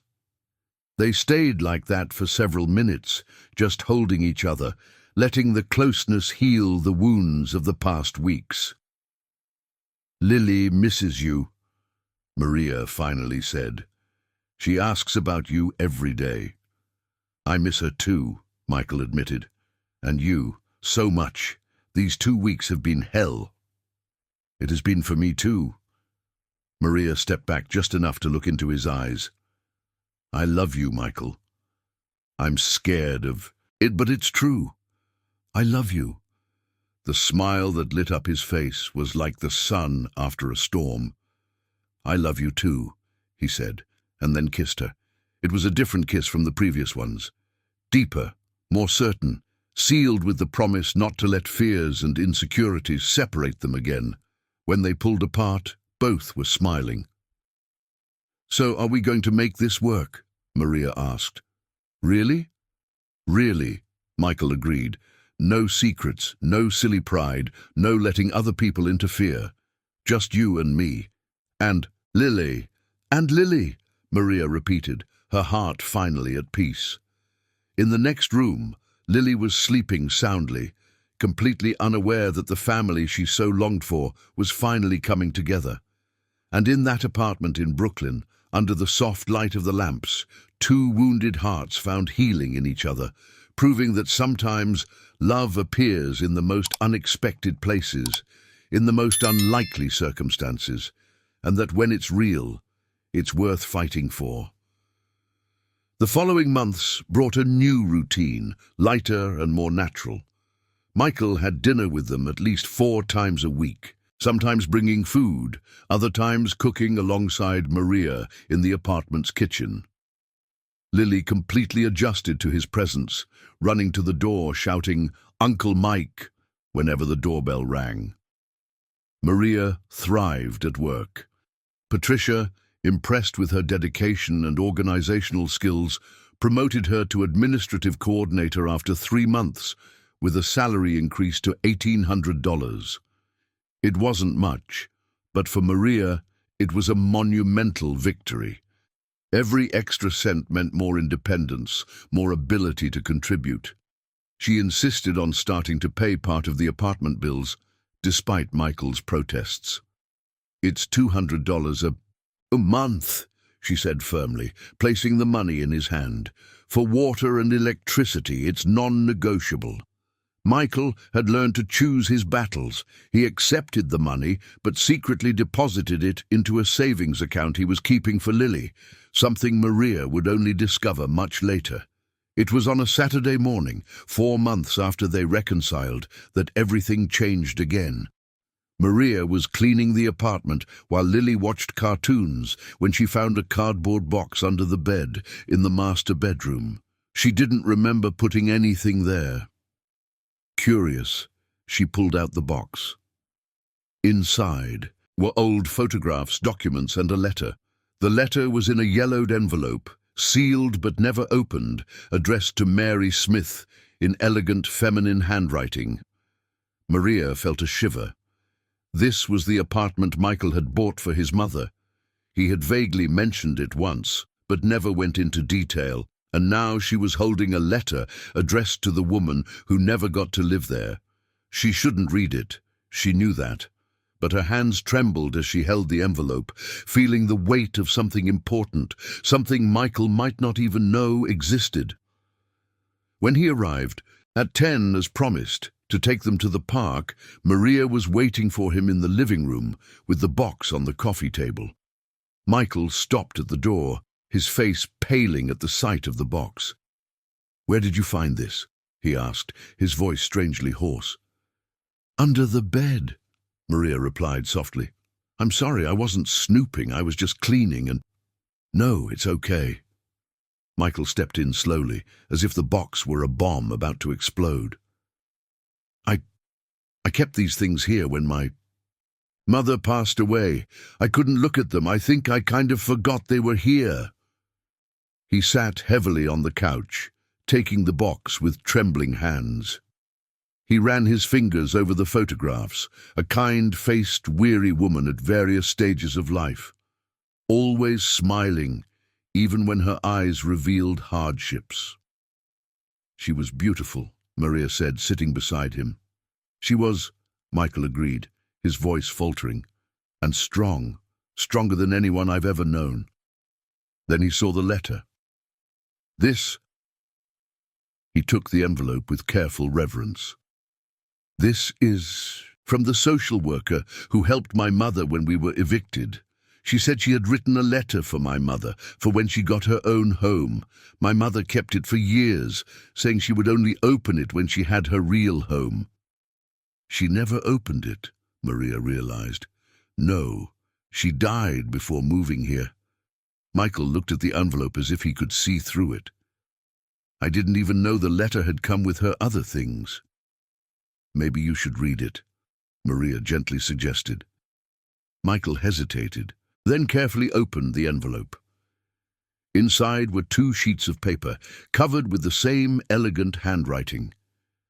He read silently, and Maria saw tears begin to stream down his face. When he finished, He handed the sheets to Maria with trembling hands. The letter was beautiful. The social worker, a woman named Sarah, wrote about Mary Smith's strength, about how she had inspired Sarah to continue the difficult work of helping families in homeless situations. She spoke about how she was sure Mary would find her home, because women like her always found a way. And then, at the end, there was a revelation that made Maria's heart stop. "Mary, I need to tell you something I never had the courage to say in person. That cousin of yours that you lost touch with, as a family, really. Are you asking us to officially live together?" Maria asked, her heart racing. "I'm asking for more than that," Michael said, his eyes intense. "I'm asking you to marry me." Maria was completely paralyzed. "What?" "I know it's quick," Michael continued rapidly. "And I know the circumstances are strange, but Maria, I've never been so sure of anything in my life. I love you. I love Lily. I want to build a life with you both.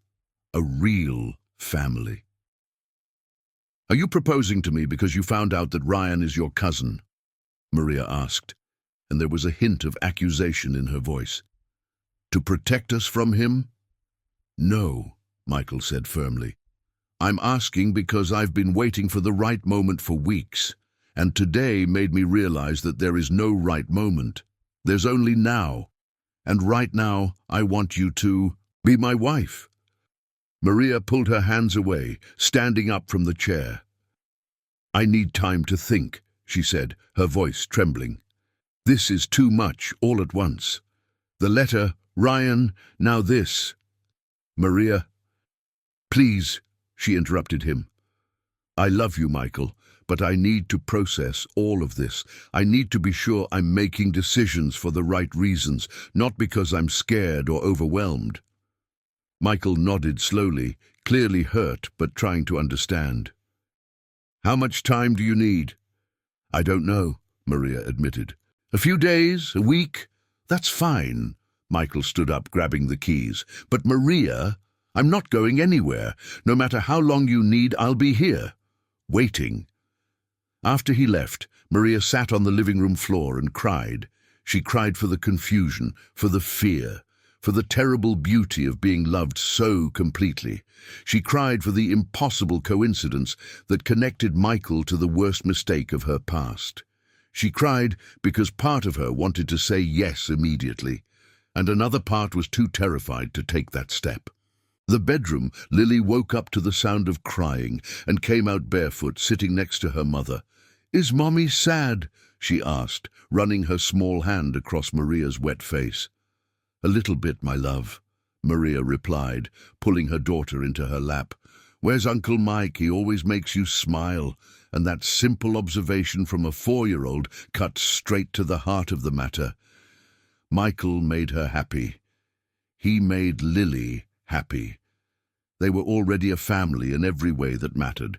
So why was she so afraid to make it official? Maria spent the next 3 days in a haze of tormenting indecision. She went to work on autopilot, smiled mechanically at patients, organized files without really seeing what she was doing. Patricia watched her with growing concern but respected her silence. Michael respected her request for space, but sent brief messages every day. "Good morning. Thinking of you." "How was Lily's day at daycare?" "No pressure. Just wanted you to know that I love you." Each message was a knife and a balm at the same time. Lily, on the other hand, got straight to the point on Tuesday night. "Did you fight with Uncle Mike again?" she asked during dinner, pushing the pasta around her plate without eating. "No, my love.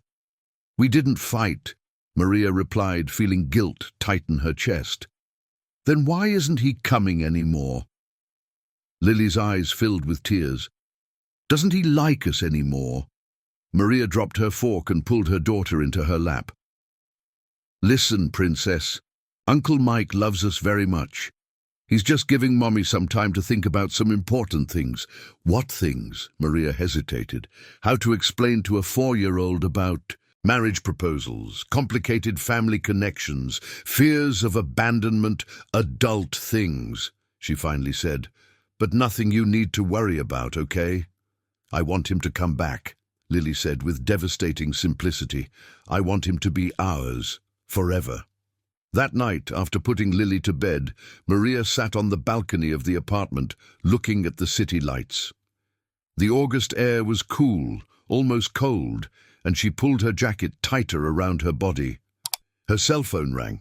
It was Mrs. Smith, the neighbor from the second floor. "Hi, dear. Sorry to call late.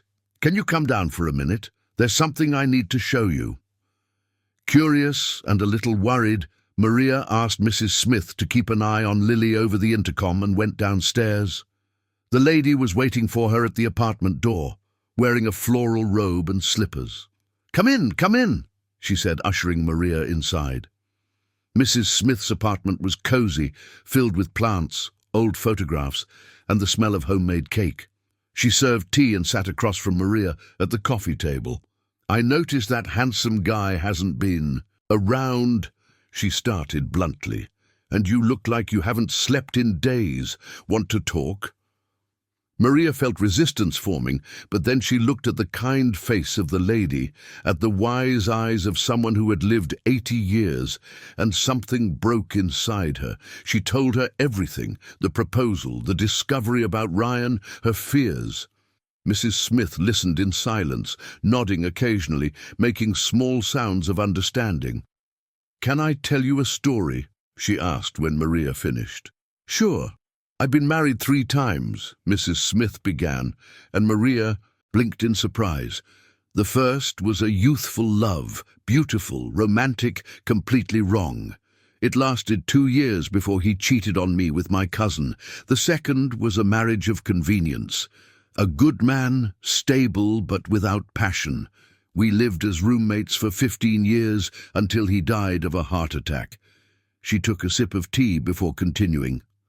"The third one I met when I was 52, John, widower, 3 adult children, retired carpenter. Nothing sophisticated, nothing extraordinary, but that man," her eyes sparkled with memory, "that man would wake me up with coffee in bed. He left silly little notes around the house. He laughed at my bad jokes, made me feel like I was 20 again." "What happened to him?" Maria asked softly. "Cancer, 5 years ago." Mrs. Smith wiped away a tear. "We had 18 years together, and do you know what I learned? That when you find someone who makes you feel safe and loved and alive, you don't question it. You thank God or the universe or whatever conspired to bring that person to you." "But what if it goes wrong?" Maria whispered. "And what if it goes right?" Mrs. Smith countered. "Sweetheart, you can spend your whole life avoiding pain and in the end have lived nothing. Or you can take the risk, allow yourself to be happy, and maybe, just maybe, build something beautiful." "What if he leaves like Ryan did?" "Michael is not Ryan," Mrs. Smith said firmly. "I see the way that young man looks at you and Lily, as if you both are the sun and the moon and all the stars combined. Men like that don't leave, not without fighting until their last breath." Maria felt tears streaming freely now. "I'm so scared." "I know, dear."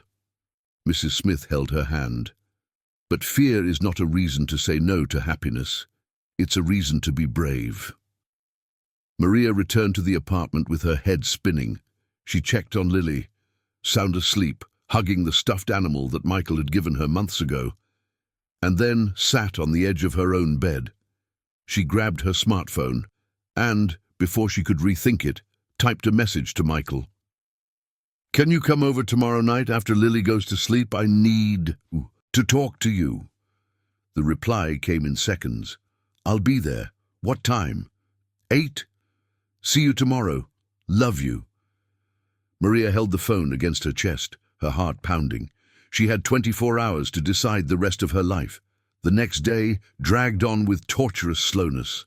Maria got home at 6, bathed Lily, made dinner, read stories, sang lullabies, all with a nervous intensity that made Lily cling even more than usual. "Mommy is acting strange?" the girl observed, snuggling closer during the story. "Mommy is just tired, my love," Maria lied, kissing the top of her head. At 7:45, Lily finally fell asleep. Maria took a quick shower, changed clothes 3 times before settling on jeans and a simple aqua top, applied gloss to her lips, and then wiped it off because it seemed like too much.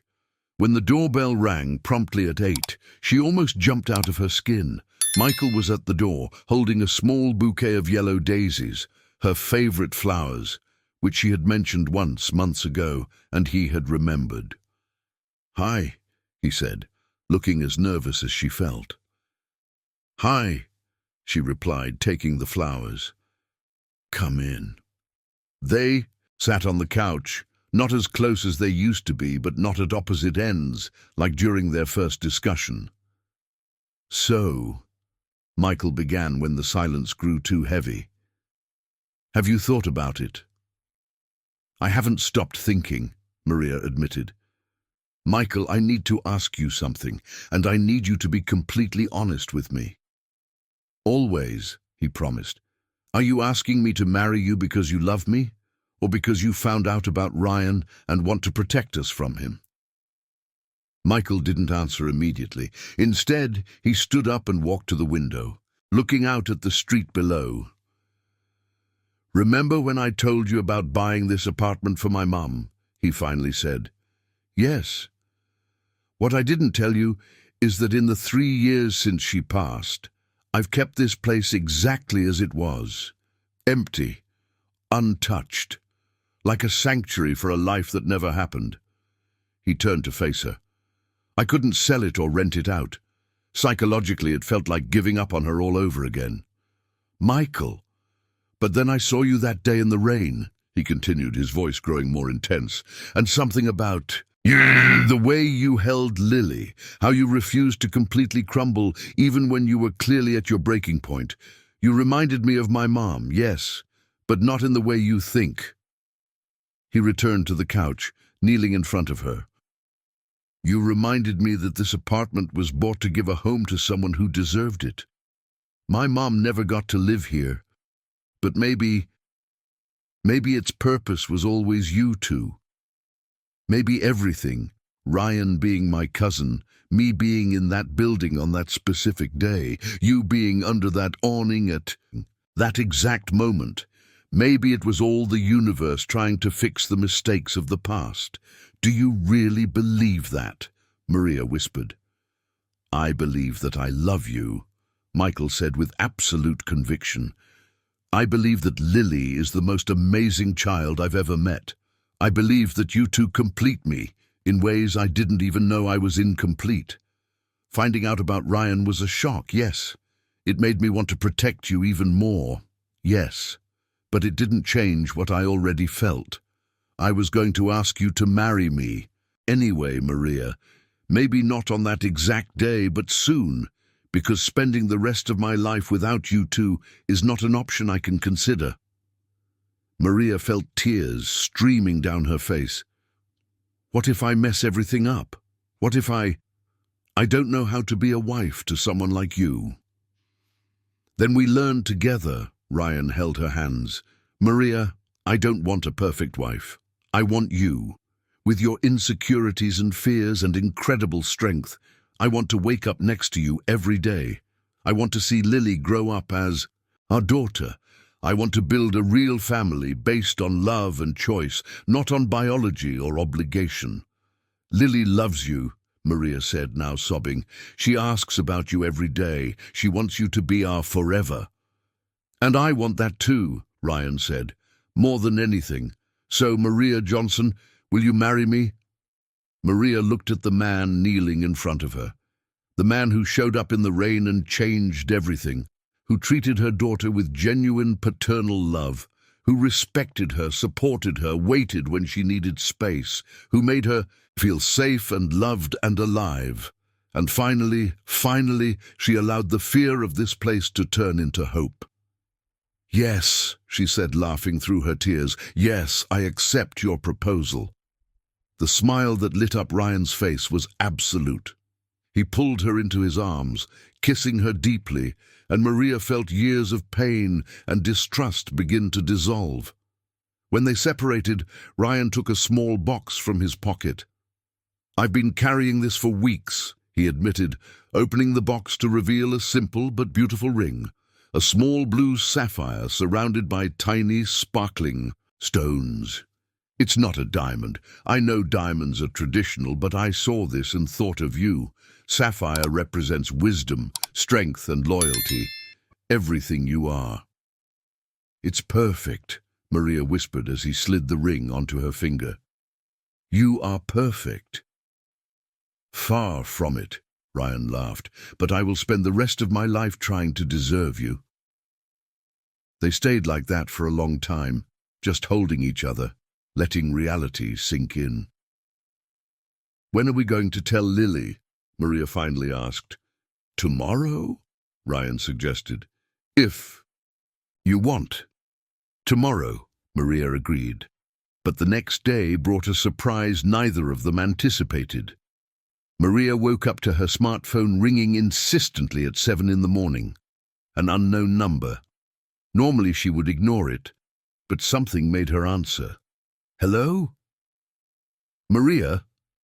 The voice on the other end was male, hesitant, painfully familiar. "It's Ryan." Maria's blood ran cold. "How did you get my number?" It's a long story," Ryan said. "I know you don't want to talk to me. I know I have no right to ask for anything after what I did. But Maria, I need to see my daughter." And Maria's world, which had finally begun to stabilize, crumbled again. Maria sat on the edge of the bed, the phone trembling in her hand. Through the slightly open door, she could hear Lily starting to stir in the next room. Those little morning sounds of a child waking up. Normal, safe sounds that now felt precariously precious. "You don't have a daughter," she said in a low but firm voice. "You had a chance to have a daughter 5 years ago, and you chose to disappear." "I know." Ryan's voice was heavy with something that sounded like regret. "I know, and there's no excuse for what I did. But Maria, I was a stupid coward. I was 22, scared out of my mind, and I made the worst choice of my life." "And now, 5 years later, you decide to show up?" Maria felt anger starting to boil. "Why? What changed?" There was a long pause on the other end of the line. "My mother died," Ryan finally said, his voice breaking. 3 months ago, cancer, and in her last weeks, all she talked about was regrets, about missed opportunities, about how she never met her granddaughter.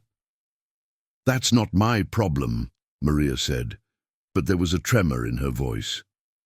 "I know, but it made me think. It made me realize that I have a daughter somewhere in the world that I never met, that I cowardly abandoned, and before I die, I need to at least try to make it right." "Make it right?" Maria let out a humorless laugh.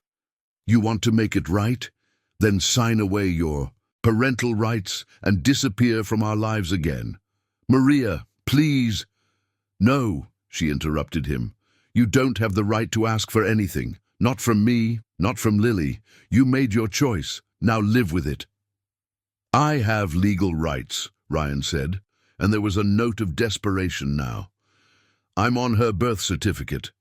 Technically, I'm her father." "Technically," Maria spat the word. "A father is someone who raises, who is present, who cleans up vomit in the middle of the night and works 3 jobs to put food on the table. You are just a name on a piece of paper." "Then let me change that," Ryan pleaded. "Give me a chance to know my daughter, to be a real father." "No. Maria, I don't want to do this through legal channels, but I will if you don't give me a choice. I spoke with a lawyer. He said I have visitation rights that... Are you threatening me?" Maria felt panic rising. "You abandoned me pregnant, disappear for 5 years, and now you're threatening me with lawyers." "It's not a threat, it's desperation," Ryan said. "Maria, I know I messed everything up. I know I don't deserve forgiveness, but this child, she is my daughter too, and I want to meet her. I want her to know she has a father who cares." "She has a father," Maria said, thinking of Ryan. "She has someone." Maria stopped abruptly, realizing she had revealed too much. "Are you with someone?" Ryan asked, and there was something strange in his voice. "Does your daughter have a father figure?" "That's none of your business." "It is, because if she already has someone who loves her like a father, then it's even more important that I be a part of her life too. She deserves to know her complete story, Maria, her two families." "Two families?" Maria repeated, confused. "The Smiths," Ryan said. "My mother was a Smith. Our daughter has Smith blood running through her veins. She has uncles, cousins, a grandmother who is still alive in Chicago, an entire family she has never met." Maria felt the ground disappear beneath her feet. She hadn't thought of that. Of course, Lily had family on Ryan's side, and if he really wanted to, if it went to court. "I need to hang up," she said abruptly. "Maria, wait! Don't call me again. If you want to talk to my lawyer." "You have a lawyer?" "I will," Maria replied, and hung up. She sat there trembling until Lily appeared in the doorway, rubbing her sleepy eyes. "Mommy, are you okay?" Maria forced a smile, quickly wiping the tears from her face. "I'm fine, my love. Come here. Let's have breakfast." But when she picked up her smartphone to call Michael, her hands were shaking so much that she almost dropped the device. He answered on the first ring, his voice sleepy but immediately alert when he heard the panic in her voice. "Maria, what happened?" "Ryan called," she said, the words spilling out in a desperate rush. "He wants to meet Lily. He's threatening to go to court. Michael, he knows about the Smiths, about the family, and—" "Calm down," Michael interrupted firmly. "Breathe. Where are you?" "At home. Lily is with me. Stay there. I'm on my way now." He paused. "Maria, we will sort this out. Together. I promise." 20 minutes later, Michael was at the door. He walked in, pulled Maria into a tight hug, then crouched down in front of Lily. "Good morning, princess," he said with a smile that didn't reach his worried eyes. "Mommy said you were being a good girl. How about watching your cartoons while I talk to her about boring adult stuff?" Lily nodded, already used to these mysterious conversations, and settled in front of the TV. In the kitchen, Michael made coffee, while Maria told him everything about the call, her hands gesturing nervously. "He can't just show up and demand rights, can he?" she asked. "After abandoning us for 5 years. Michael ran a hand over his face, and Maria realized he looked as scared as she felt. "Legally, it's complicated," he admitted. "He's on the birth certificate. That gives him certain rights. But the fact that he abandoned you works in our favor. And if he really is my cousin, then there's a conflict of interest that could complicate things." "What do you mean?" "Think about it," Michael began to pace. "I'm in a relationship with you. I'm going to marry you. I intend to adopt Lily. And he's my blood relative. Any judge will look at this and see an extremely complicated family situation. So what do we do?" Michael stopped pacing, looking at her with determination. "First, we hire the best family lawyer I know, Dr. Helen Adams. She's expensive, but she's the best. I've dealt with her on property issues, and she's relentless. Michael, I can't afford—" "It's not about you paying," he gently interrupted her. "We're a family now. What's mine is yours, and we're going to use all the resources we have to protect Lily." "And if it's not enough," Maria whispered, "what if he really gets visitation rights? Michael, I can't force Lily to be around someone who abandoned her." "It won't come to that," Michael promised, pulling her into his arms. "I won't let it." But even as he held her, they both knew this was a promise he might not be able to keep. The following week was a blur of consultations with lawyers, paperwork, and preparation for the worst. Dr. Helen Adams was a woman in her 50s, grey hair neatly pulled back in a bun, wearing tailored suits and an expression that suggested she had seen it all and was not impressed by anything. "The situation is delicate," she said during the first consultation, flipping through the documents Maria brought. "Ryan Smith is on the birth certificate, which establishes legal paternity. The 5-year abandonment works in your favor, but he could argue that he was searching, that he tried to make contact." "But he didn't try," Maria protested. "He changed his number, completely disappeared." "And do you have proof of that? Messages trying to reach him that went unanswered? Documented attempts to find him?" Maria fell silent. She hadn't sought out Ryan because she wanted nothing from him, but now that could be used against her. "So what do you recommend?" Michael asked, holding Maria's hand. Dr. Helen clasped her hands on the table, looking directly at them. "My professional recommendation: negotiate. If he really wants to be part of the child's life, set controlled terms. Supervised visitation at first, maybe once a month. That shows good faith on your part and minimizes trauma for Lily." "No," Maria said immediately. "I'm not going to expose my daughter to—" "Maria," Dr. Helen gently interrupted her. "I understand your reluctance, but if this—" Maria Johnson felt panic rising. "Is she saying I could lose Lily?" "In extreme cases, yes," Dr. Helen admitted. "Parental alienation is taken very seriously.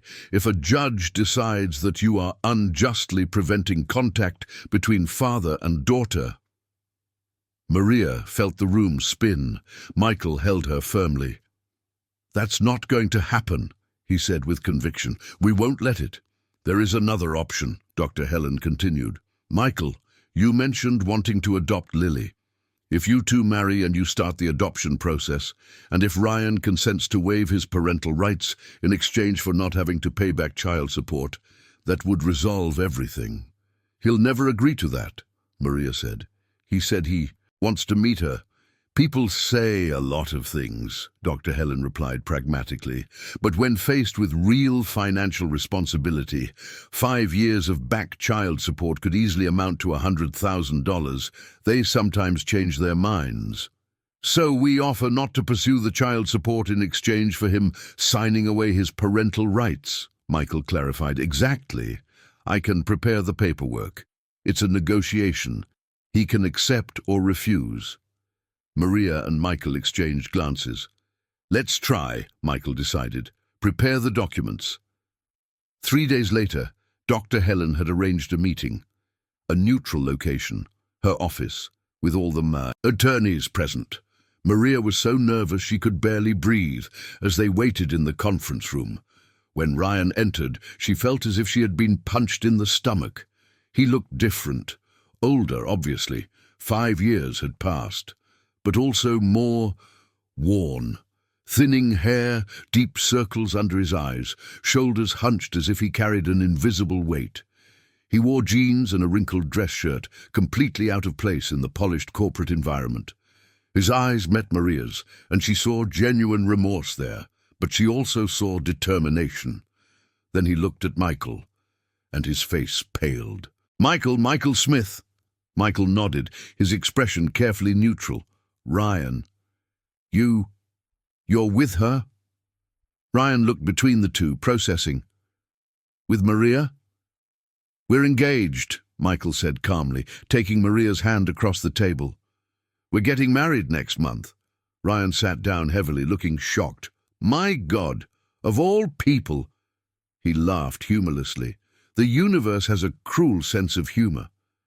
"Let's focus on why we're here," Dr. Helen interrupted professionally. "Mr. Johnson, my client is prepared to make an offer." She slid the paperwork across the table. Ryan read it slowly, his face growing paler.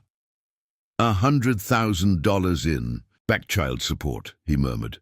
"Calculated at 1.5 minimum wages per month for 5 years, with interest, Dr. Helen confirmed. That's what you legally owe, but we're willing to waive pursuing that amount if you sign the termination of parental rights, allowing Michael to adopt Lily. You want me to sign away my rights as a father in exchange for not suing me? Ryan looked at Maria, evident hurt on his face. Is that what you think of me? That I only care about money? You disappeared when you found out I was pregnant, Maria said, her voice trembling but firm. You blocked my number, moved cities. What was I supposed to think? That I was young and stupid and terrified, Ryan replied. Not that I didn't care. I cared every single day since then. Every damn day, Maria. Easy words now that 5 years have passed. I know. Ryan ran his hands over his face. I know. And I don't have $100,000. I barely have 1,000 in the bank. So if you want to force me into this, you'll have to take it from me in court. There was a tense silence.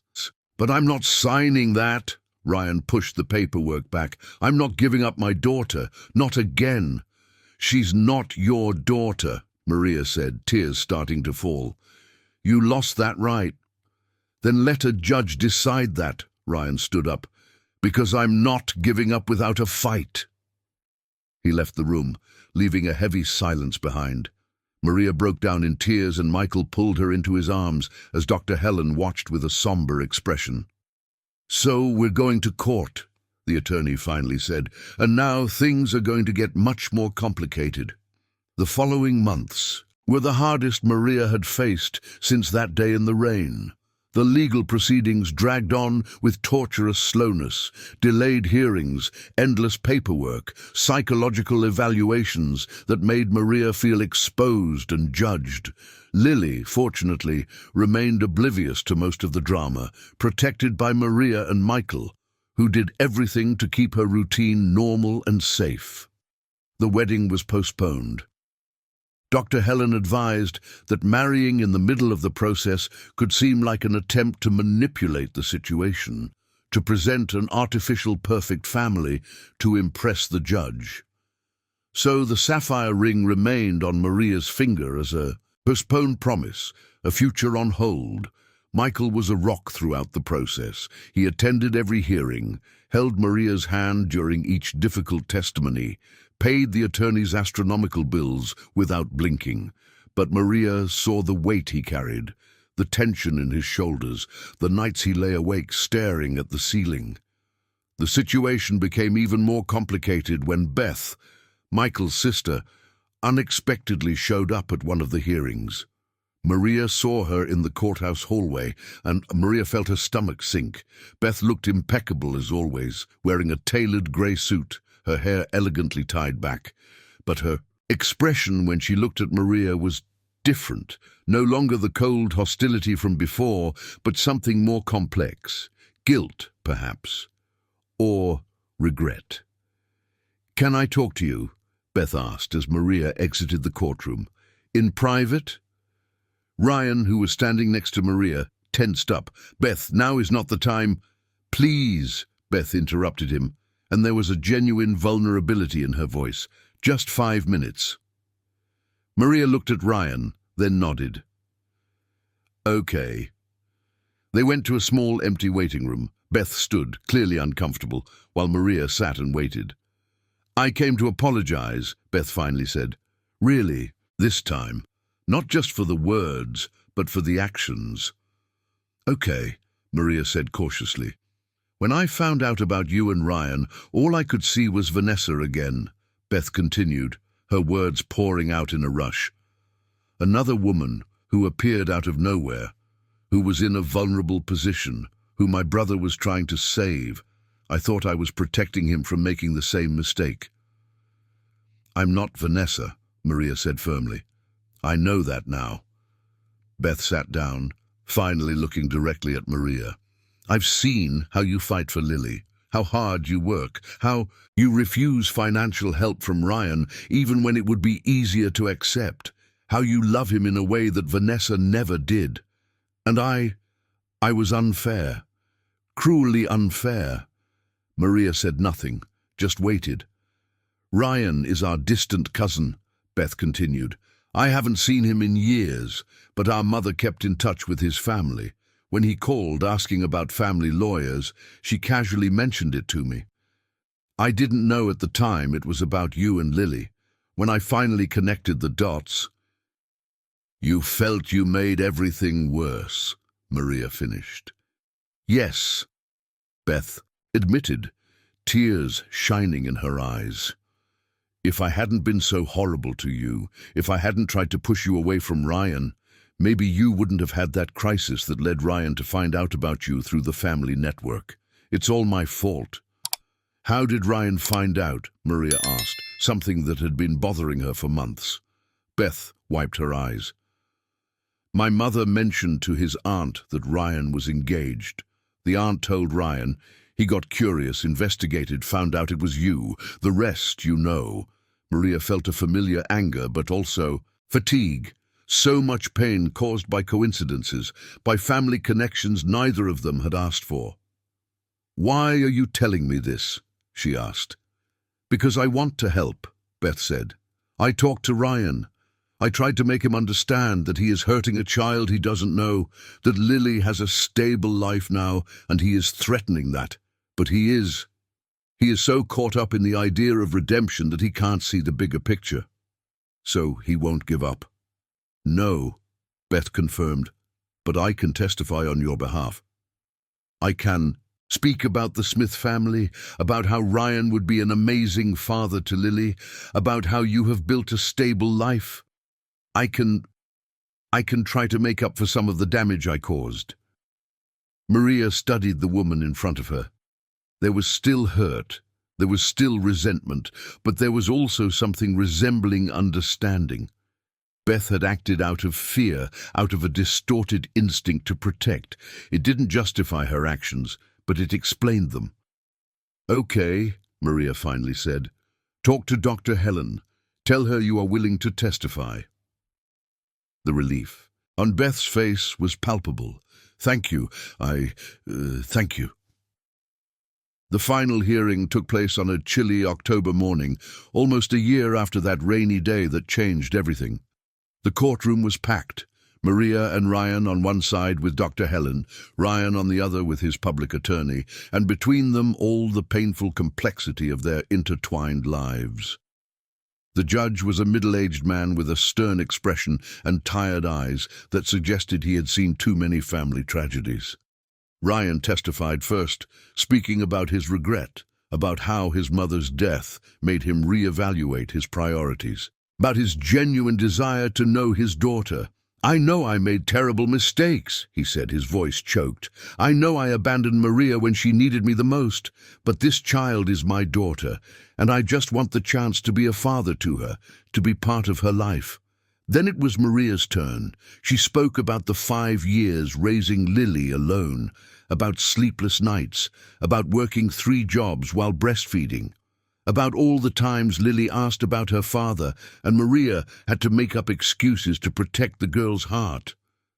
Ryan says he wants to be a father now, she said, tears streaming down her face. But being a father isn't about what you want, it's about what the child needs, and Lily doesn't need someone who shows up out of guilt or redemption. She deserves someone who chooses to be there every day, in the tough moments and the easy ones.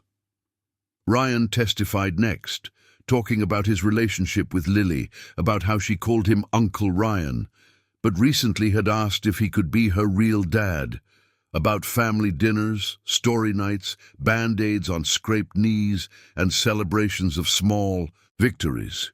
I love this child as if she were mine, he said, looking directly at the judge, and she loves me back. Not because there is a biological obligation, but because we chose each other.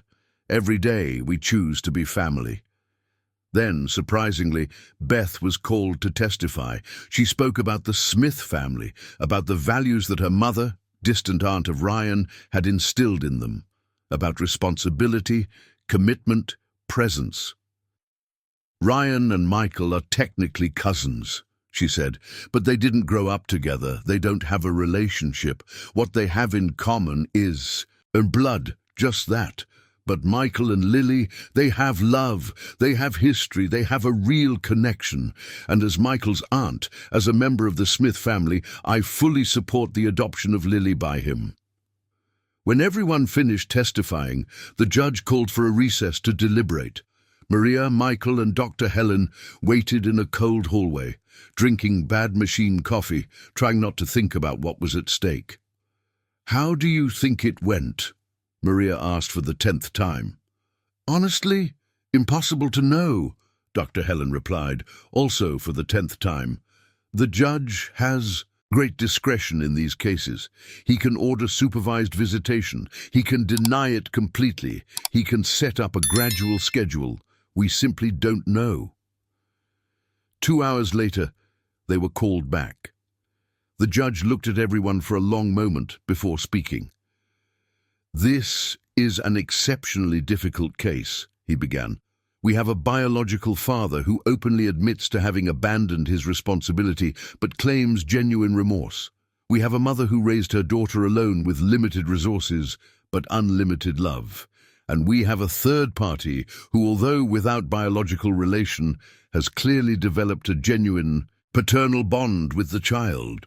Maria held Michael's hand so tightly that her knuckles turned white. "The central question here is not about the adults and their desires or regrets," the judge continued. "It's about the best interest of a 5-year-old child who deserves stability, love, and security." He looked directly at Ryan. "Mr. Smith, your remorse seems genuine, but remorse does not undo 5 years of absence.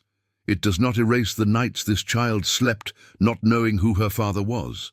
It does not make up for the birthdays, the first steps, the first words that you chose to miss." Ryan lowered his head, tears streaming silently. "That said," the judge turned his attention to Maria and Michael, "the law recognizes biological parental rights. Normally, I would establish some form of supervised visitation, allowing father and daughter to gradually develop a relationship." Maria's heart sank. "However," the judge raised his hand, "there are exceptional circumstances in this case. The child has never known her biological father. She has developed a strong bond with another father figure. Forcing visitation now could cause significant confusion and trauma." He leaned forward, clasping his hands. "Therefore, my decision is as follows. Denial of the request for visitation by Ryan Smith at this time.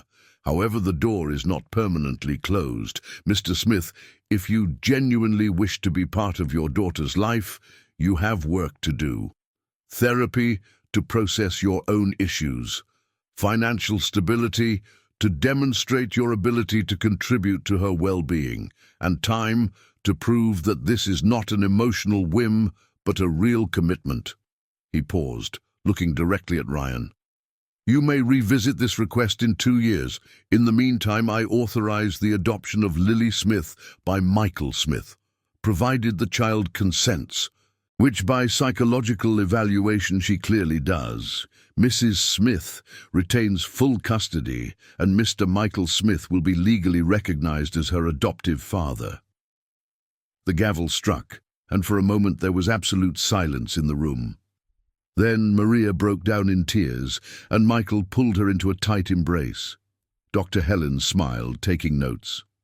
Beth, sitting at the back of the room, wiped her own eyes. And Ryan. Ryan sat for a long moment, looking at his own hands. Then he slowly stood up and walked over to where Maria and Michael were. "Maria," he said, his voice hoarse, "can I talk to you for a minute?" Michael tensed, but Maria gently touched his arm. "It's okay." They stepped away a few paces.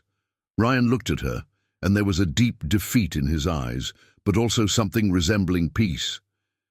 "You did the right thing," he said, "protecting her from me. I see that now." "Ryan, no, let me finish," he gently interrupted her. "I came here thinking I deserved a second chance, that my remorse was enough. But listening to everything today, I realized it was never about what I deserve. It's about what she deserves, and she deserves the man who has been there every day, not the coward who ran away." Maria didn't know what to say. "The judge said 2 years, Ryan continued, "and I will use that time. I will go to therapy. I will work on myself. I will become someone worthy of knowing my daughter. And if in 2 years you still think it's not appropriate, I will respect that. Because finally, I understand that being a father is not about my feelings. It's about her." He extended his hand. "Take good care of her, and thank you for doing alone what I should have done with you." Maria squeezed his hand, tears streaming. "I hope you find peace, Ryan. Really." "I do too," he replied, and then turned and left the courthouse. Maria stood watching the door where he had disappeared, feeling a strange mix of relief, sadness, and hope. Perhaps in 2 years, Ryan would truly be a different person. Perhaps Lily would have space in her life to know her biological father without it threatening the family she had now. But that was a problem for the future. Now, in the present, she had won. Lily was safe. Michael could officially be her father. They could finally start their life together. A month later, on a sunny November morning, Maria Smith and Michael Smith got married in a small ceremony on the balcony of a restaurant in Brooklyn. Lily was the flower girl, wearing a white dress with blue sapphire details that matched Mariana's engagement ring. Beth was there, openly crying, having fully reconciled with Mariana in the weeks since the trial. Mrs. Smith was there, radiant, along with Patricia from the clinic and several other friends that Mariana had made throughout the year. When it was time for the vows, Michael held Mariana's hands and spoke with a firm yet emotional voice. "I don't believe in coincidences. I believe that on that rainy day, the universe conspired to bring you to me, to give me the family I didn't even know I was looking for. Mariana, you taught me that strength isn't about never falling, but about getting up every time. That love isn't about grand gestures, but about choosing someone every day. And I choose you, today, tomorrow, and every day that comes." Mariana could barely speak through her tears, but forced the words out. "Michael, you showed up when I was at my worst and treated me with dignity. You gave me shelter without asking for anything in return. You loved my daughter as if she were yours from day one. You showed me that good men exist, that I don't have to do everything alone. I love you, and I promise to build a beautiful life by your side." When the officiant declared them husband and wife and they kissed to applause, Lily shouted, "My daddy!" and ran to hug Michael's legs, making everyone laugh through their tears. The reception was simple but joyful. Home-cooked food, live music, dancing under fairy lights strung in the trees. At one moment, Mariana was dancing with Michael when he whispered in her ear, "I have a gift for you." "Michael, you've already given me so much. Just come with me," he interrupted her with a mysterious smile. He led her away from the party, walking through the familiar streets of Brooklyn until they arrived at a small commercial space that Mariana had noticed was empty for months. "Remember when I proposed on that day, along with the idea of the stationery store?" Michael asked, pulling a key from his pocket. "Yes. Well, you said you wanted to prepare properly, take a business management course." He opened the door, revealing a newly renovated space. Empty shelves waiting for products, a beautiful lightwood counter, walls painted a soft yellow. In the window, a sign still covered waited to be revealed. Michael pulled the cloth, revealing Lily's Stationery, school supplies and fine stationery, owned by Mariana Smith. Mariana was speechless. When?" "In the last 6 months, while you were taking the night business management course," Michael explained, clearly proud of himself. "Beth helped me choose the suppliers. Dr. Helen helped with the contracts. Mrs. Smith gave input on the decor. It was a group effort." "Michael, this is too much. I can't." "You can," he interrupted firmly.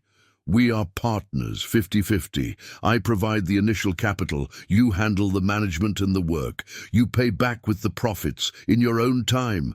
It's an investment, not charity. Because I believe in you, Mariana. In your potential, in your ability to build something amazing.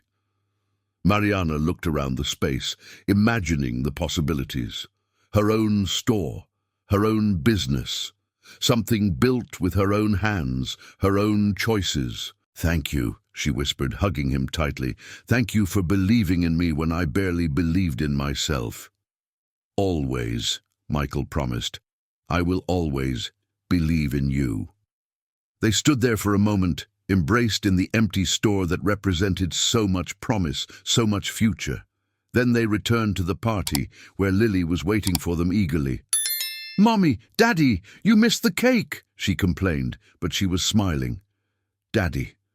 The word Michael had waited to hear officially, now his by right, by choice, by love. They cut the cake together, the three of them, because Lily insisted on helping, and Mariana looked around at all the familiar, smiling faces. A year ago, she was under an awning in the rain, hopeless, directionless. Now she was surrounded by family, friends, and infinite possibilities. Life had not become perfect. There were still bills to pay, challenges to face, fears to overcome. The stationery store would be hard work, requiring long hours and dedication. Lily would have difficult questions about Ryan when she grew up, complicated conversations about her family history. But all of that felt manageable now, because Mariana was no longer alone. She had Michael, who loved her not, despite her scars, but including them.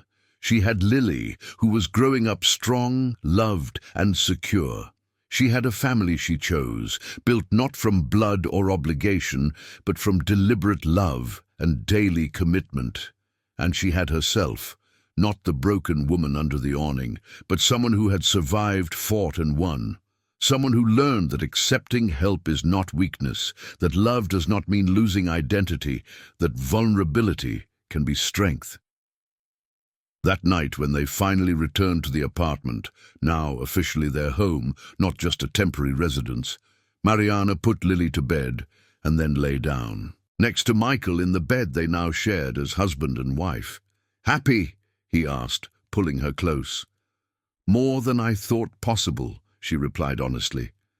Through the window, New York shone with millions of lights, the infinite city where their lives crossed in an impossible but perfect way. And as Mariana closed her eyes, feeling Michael's warmth beside her and hearing Lily's soft breathing in the next room, she thought about how strange, wonderful, and unexpected life was. How? Sometimes you need to lose everything to find what truly matters. True love is not about rescue, but about partnership. Family is not just blood, but choice. And how, even in your darkest moments, when the rain falls mercilessly and you're at the bottom of the well, hope can appear in the form of a stranger with an umbrella, offering not just shelter, but the chance to start over, to build something new, to become who you always should have been. And with that thought, Maria Johnson Smith finally found complete peace.